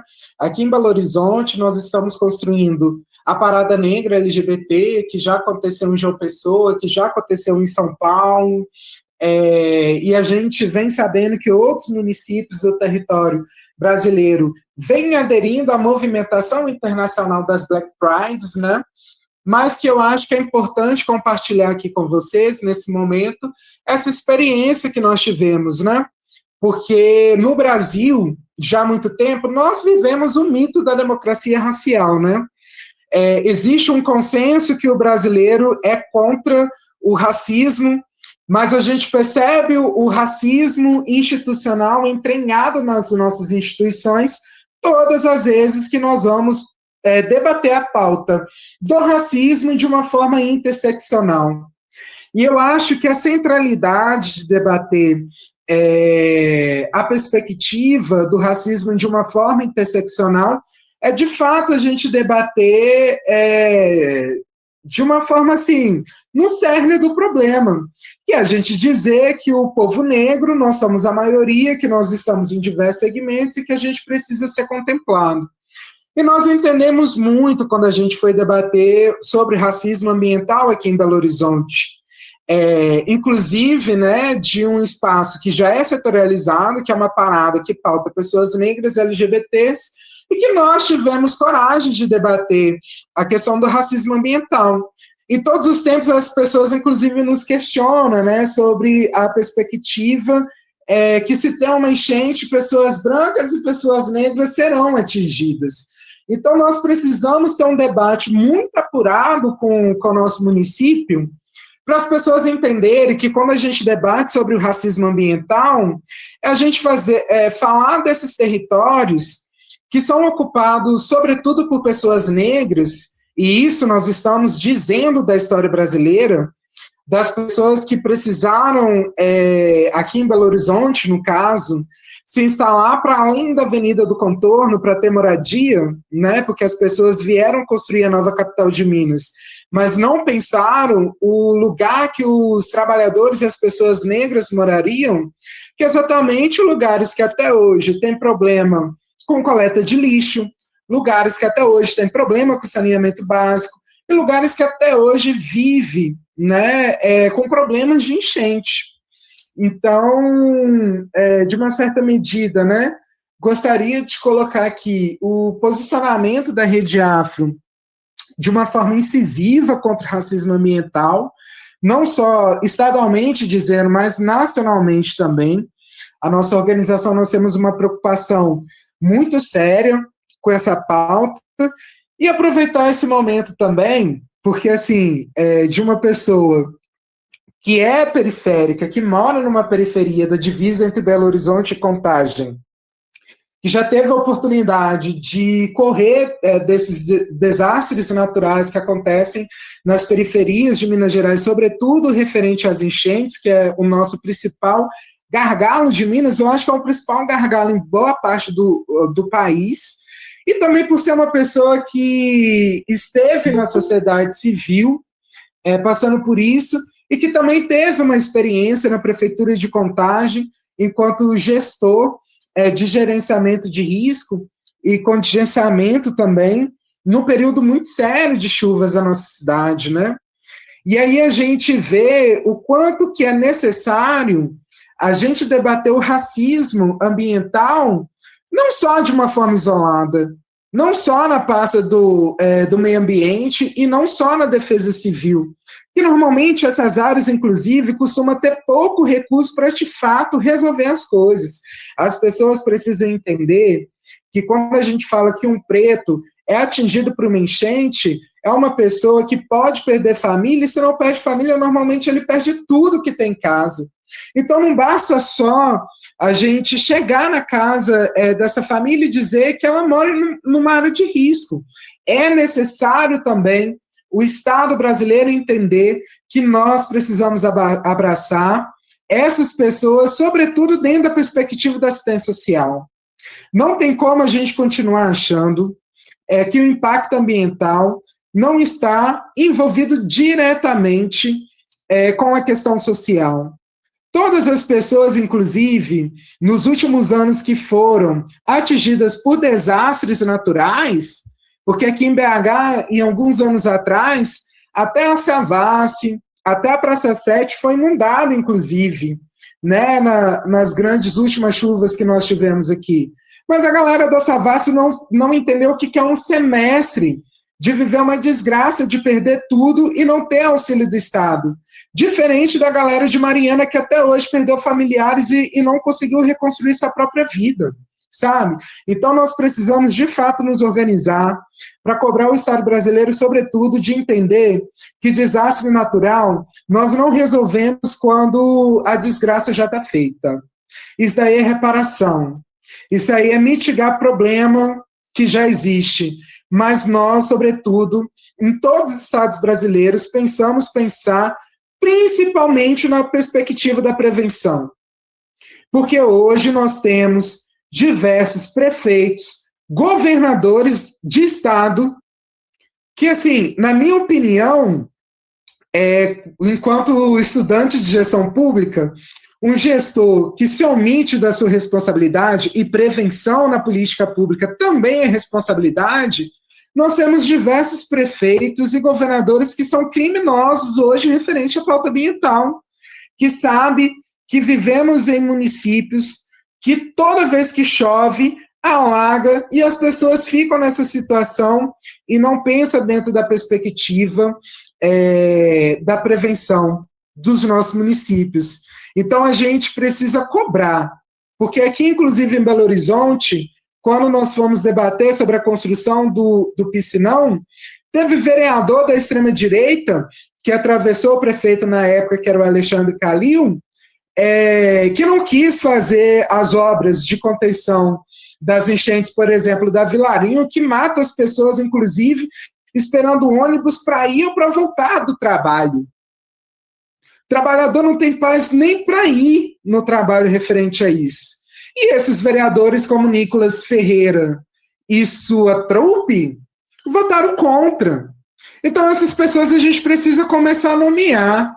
E essas pessoas, inclusive, votam contra sempre, ou para apoiar a mineradora, ou então para apoiar outros setores da economia que, infelizmente, ainda não entenderam que o único desenvolvimento social que temos para um país realmente soberano é o desenvolvimento da economia verde, né? Infelizmente, a gente tem empresários ainda que se curvam aos Estados Unidos e que ainda não entendeu que para a gente ser um país soberano, a gente precisa ter desenvolvimento sustentável.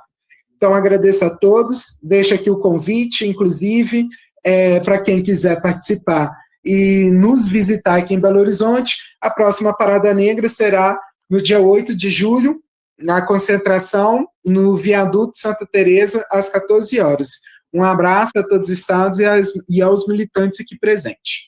Obrigado, Tiago. Muito obrigada. Gente, nós estamos 9h30 já, né? Já é o teto da nossa aula. Então, assim,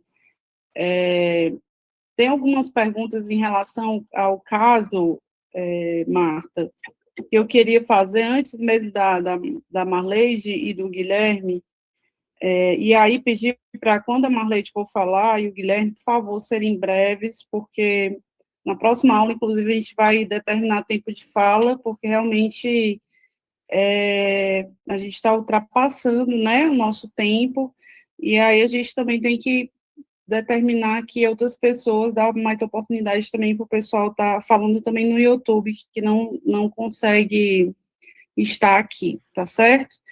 Tem uma pessoa que falou sobre, no chat, ela perguntou se é possível, se tem algum lugar, né, no site da Defensoria, alguma coisa assim, ter acesso à peça jurídica, porque achou bem didática e eles estão querendo ver, né, até acesso, se isso é possível, as pessoas lerem a peça jurídica que você comentou sobre Santa Amaro. Tem algum lugar específico que eles podem ter acesso? Tá sem som.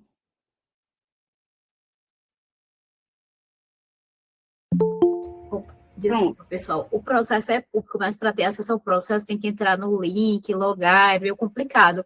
Eu posso disponibilizar para a Fernanda e ela passa para vocês a sentença, né, que ele tem interesse, Isso, os trechos, né? Pronto. Isso, é a sentença, tá certo?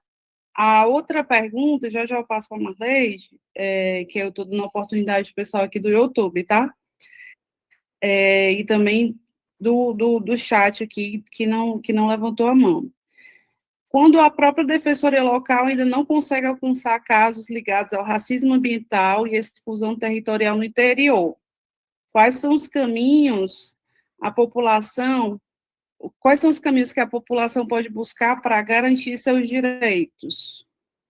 Você sabe sobre isso? Aí, assim, depende, porque a Defensoria, ela ainda não está instalada em todos os municípios, né? Tem um projeto, tem uma PEC, que determinou que em 8 anos tivesse Defensoria Pública em todo o país, mas isso não aconteceu. Então, assim, depende muito da situação. Se não tem defensoria instalada, não tem como a defensoria atuar, a não ser em casos excepcionais. E aí, mas o Ministério Público, ele é uma instituição mais antiga e já está mais enraizado. Aí, muitos casos, como eu falei antes, podem ser tratados lá no Ministério Público também. Certo. Beleza. E a pergunta, isso foi a pergunta do Everton, tá? Uma outra pergunta, estou só desativando aqui o som, porque estava dando eco. Outra pessoa. A Nathalie perguntou por que o Poder Judiciário, muitas vezes, não consegue responsabilizar plenamente ou concluir os processos relacionados a crimes ambientais. Né? Por que isso é tão difícil, assim, dentro do Judiciário, a tua avaliação? Pois é, nesse caso mesmo, as empresas, elas mudam muito, né,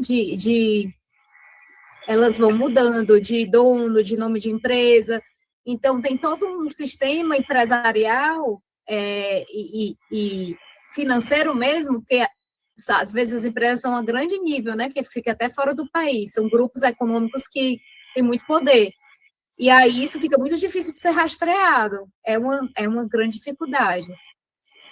Mas existem outras questões também que, assim, que é isso, essa é uma análise muito complexa e muitas vezes tem aspecto técnico jurídico que fica difícil de explicar assim numa resposta tão breve.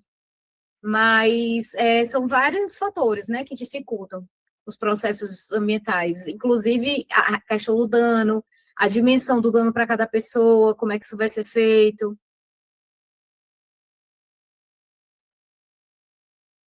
Eu acho que eu travei. Não, estava sem microfone, desculpa. Pronto. Eu acho que travou só a tua imagem, mas voltou. Uma outra pergunta que Ian fez, né, porque a gente sabe que esse caso teve reconhecimento jurídico, né, houve a sentença, né, mas quais são as ações para além disso, né, já que a sentença ainda não foi realmente cumprida, né, que pode ser tomadas, né, se você saberia dizer, né, que pode ser tomada, quais são as ações que podem ser tomadas para ajudar a população na região, considerando que a região está contaminada, sabe, quais são outras ações que estão sendo feitas em relação ao processo jurídico, ou fora do processo jurídico, se tem, né, políticas públicas que estão ali ajudando o pessoal, se você sabe sobre isso. É isso. No processo da Justiça Federal foi determinado um protocolo de saúde específico. Foi feita uma iniciativa há um tempo atrás, mas isso não alcançou o que deveria alcançar. Então, assim, com relação a esse processo atual dessa sentença, o que tem que ser feito nele, tecnicamente, ele tem que prosseguir, ele tem fase de recurso, né? Vai ter recurso primeiro para o Tribunal de Justiça, depois para o STF, para o STJ, e se for caso para o STF, então, assim, é um longo caminho jurídico ainda a ser travado.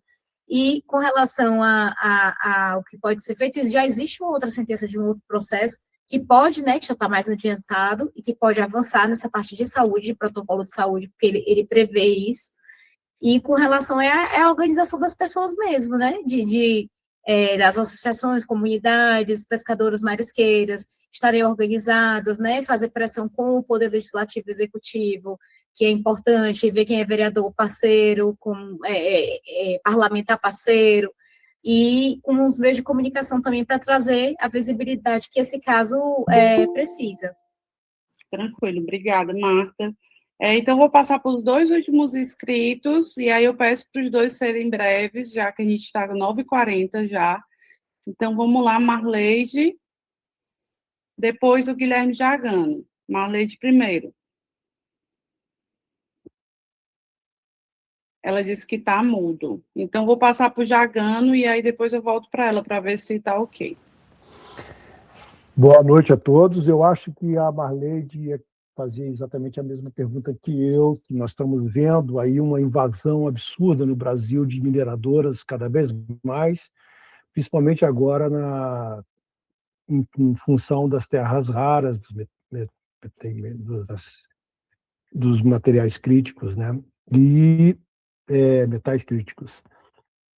E a minha pergunta é em cima de prevenção. Como é que a gente previne, uma vez que a gente juridicamente não consegue lidar, não consegue conter, né, esse avanço das mineradoras, qual é a prevenção que uma população vulnerável que está ali no território, que vai ser invadido por uma mineradora, que tipo de prevenção o Estado pode ajudar a fazer, ou que o Ministério Público pode ajudar a fazer, para que aquela população não seja mais um Brumadinho, mais uma Mariana, mais um território Yanomami, mais um território Caiapó, mais um território Krenak. Tem alguém aí do Rio Doce aí que falou do Rio Doce, também sou capixaba, mas eu estou em Brasília. Desculpe, não apresentei, eu sou do Alternativa Terra Azul aqui do DF. Qual seria, que tipo de prevenção a gente pode ter, doutora Marta, sobre esse território? Se existe algum plano de prevenção, se não existe, eu acho que não, porém, eu queria saber se a senhora tem o conhecimento disso e qual seria a sua posição em relação a isso. Obrigado. Pronto, eu acho que só falta a Marleide, se ela conseguir falar agora, e aí a Martinha responde e faz as considerações finais. Vamos lá, Marleide. A Marleide está num território que está sendo invadida por uma mineradora. Esse que é o ponto. Isso, exatamente. Sim. Então, posso falar? Pode sim. Primeiro, quero parabenizar o Guilherme Jaguno, que eu assisti lá, a reunião foi maravilhoso. Falou brilhantemente, não poderia ser melhor. Bom, eu estava vendo aqui, né, as pessoas comentando a respeito sobre o que está acontecendo. E, assim, sempre uma coisa que me leva muito, que vai muito, assim, na minha cabeça, é a questão da prevenição, que foi até o que o Thiago estava falando.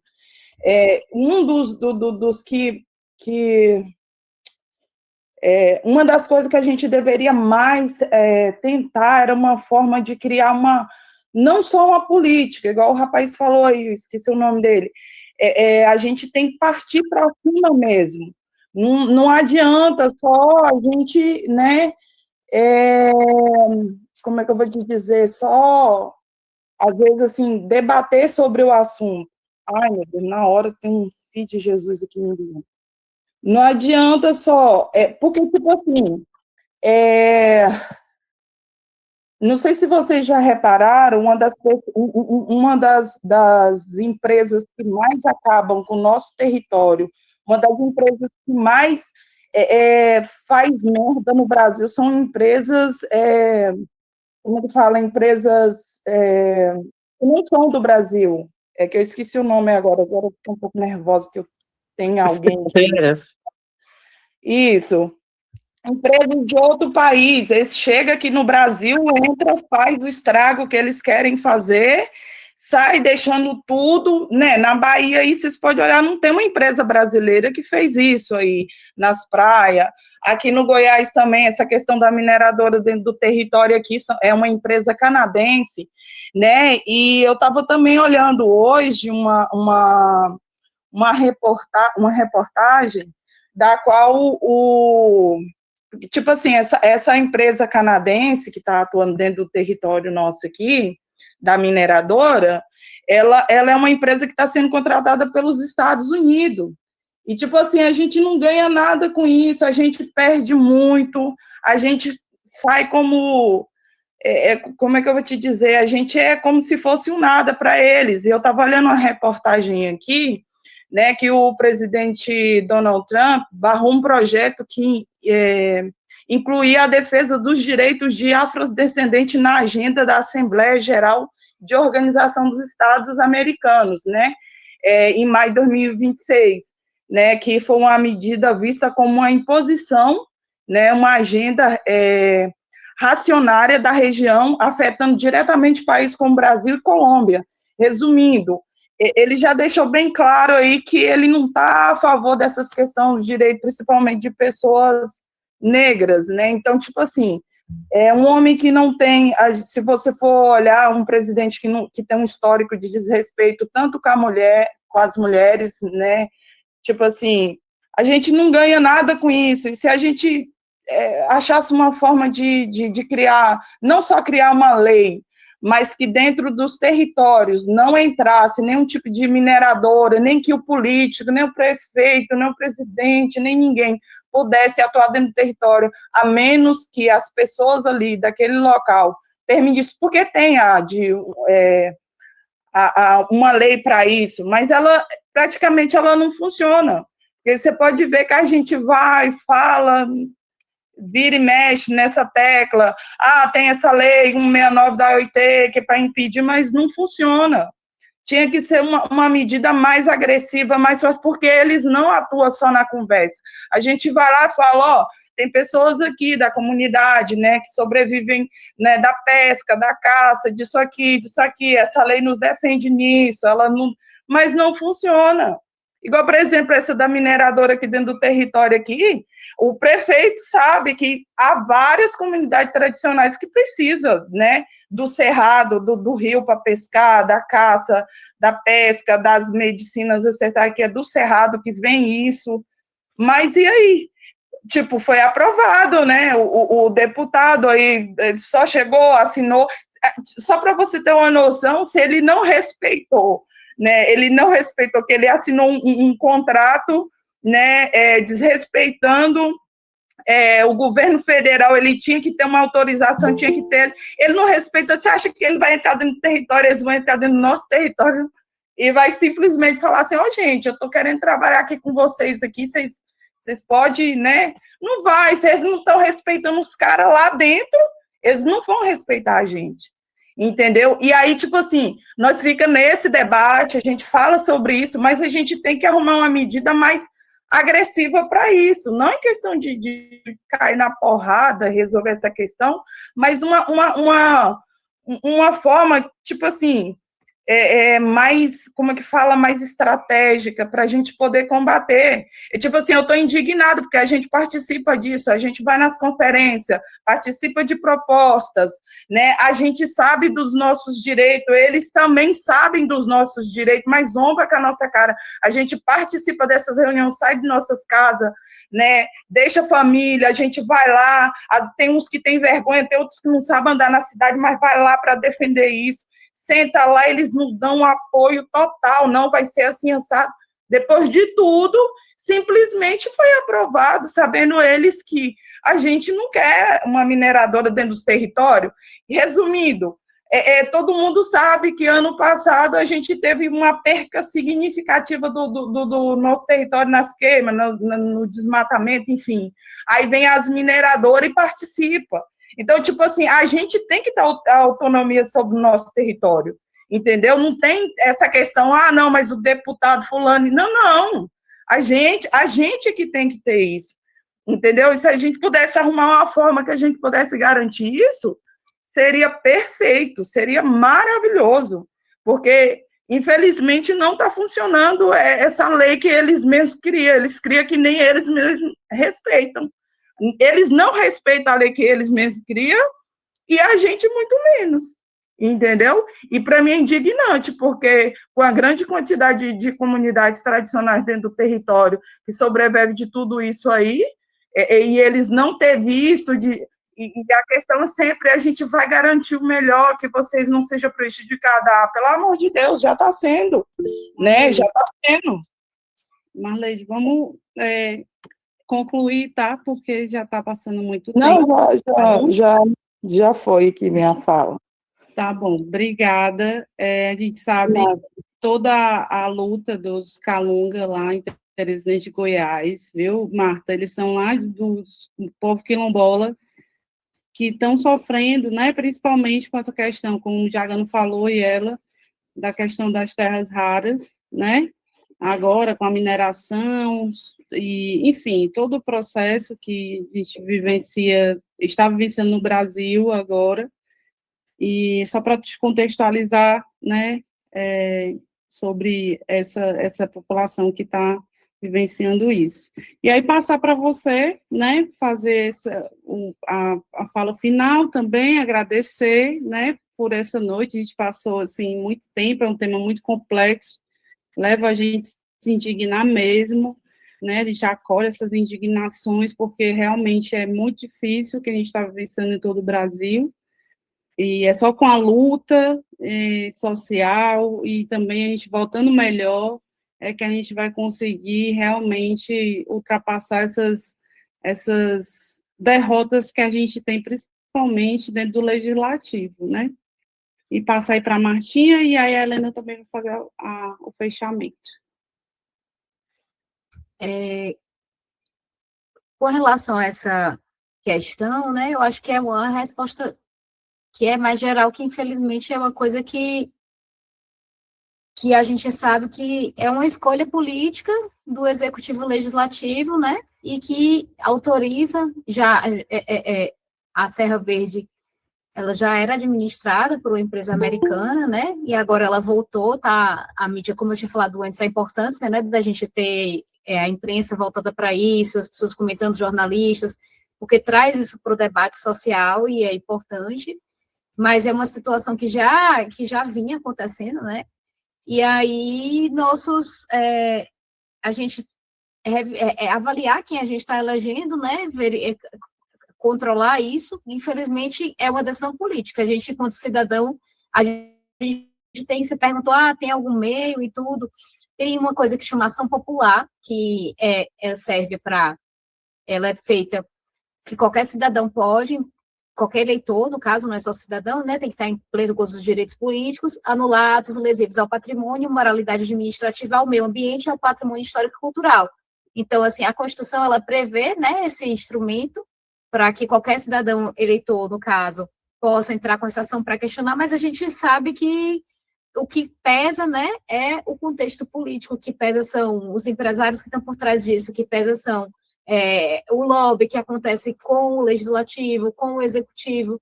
Então, assim, existe um instrumento jurídico, esse, que é previsto, só que essa lei é da década de 60 e é uma coisa que nem é muito utilizada, mas existe sim. Existem outros meios também de prevenção. Eu atuei nesse caso, um caso que já estava na justiça, né? Eu trabalho em várias outras áreas, hoje em dia eu estou na coordenação da Fazenda Pública, daqui da Defensoria, mas eu não tenho experiência de atuação com prevenção nessa área, né, de crimes ambientais, de desastres, então eu não tenho essa resposta para dar para vocês, que a minha atuação ela é limitada a esse caso específico, né, e outras coisas que eu tenho do meu trabalho como defensora. Mas essa parte de prevenção, eu acredito que tenham, né, ONGs, que tenham movimentos, que tenham parlamentares que trabalham com essa parte mais de ambiental, que podem dar esse apoio também, mas, em resumo, quem tem o poder de decidir são os políticos que a população elege, e enquanto for feito esse tipo de mercantilização da nossa terra, né, como tem sido feito há 500 anos, a população que está mais vulnerável é que vai sofrer, que não vai ter aquele benefício econômico, daquele ganho, daquela exploração, e só vai sofrer realmente com os problemas, né, que vão vir daquilo ali.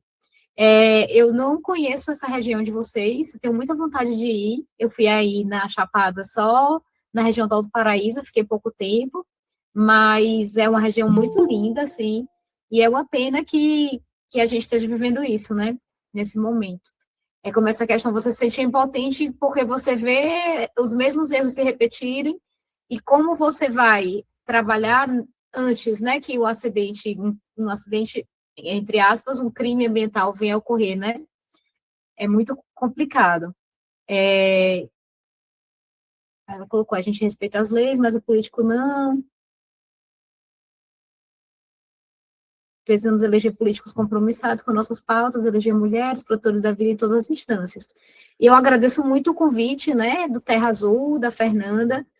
Fico muito feliz de falar para um público tão diversificado e tanta gente de tantos lugares diferentes. Vocês também têm muito a contribuir comigo, né, porque são falas muito diferentes das minhas, são regiões diferentes, então, assim, estou à disposição, qualquer outro momento que queiram, espero ter contribuído também.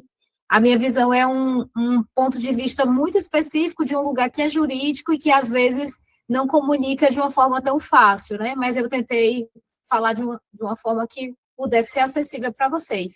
E aí vou disponibilizar para a Fernanda a sentença, ela é bem grande, ela tem acho que umas 80 páginas, mas aí você consegue ver, né? Você pode procurar lá, buscar racismo ambiental, você já vai ver os trechos, e você consegue ver as falas nesse sentido. Obrigada, Martinha. Vai ler, é contigo. Gente,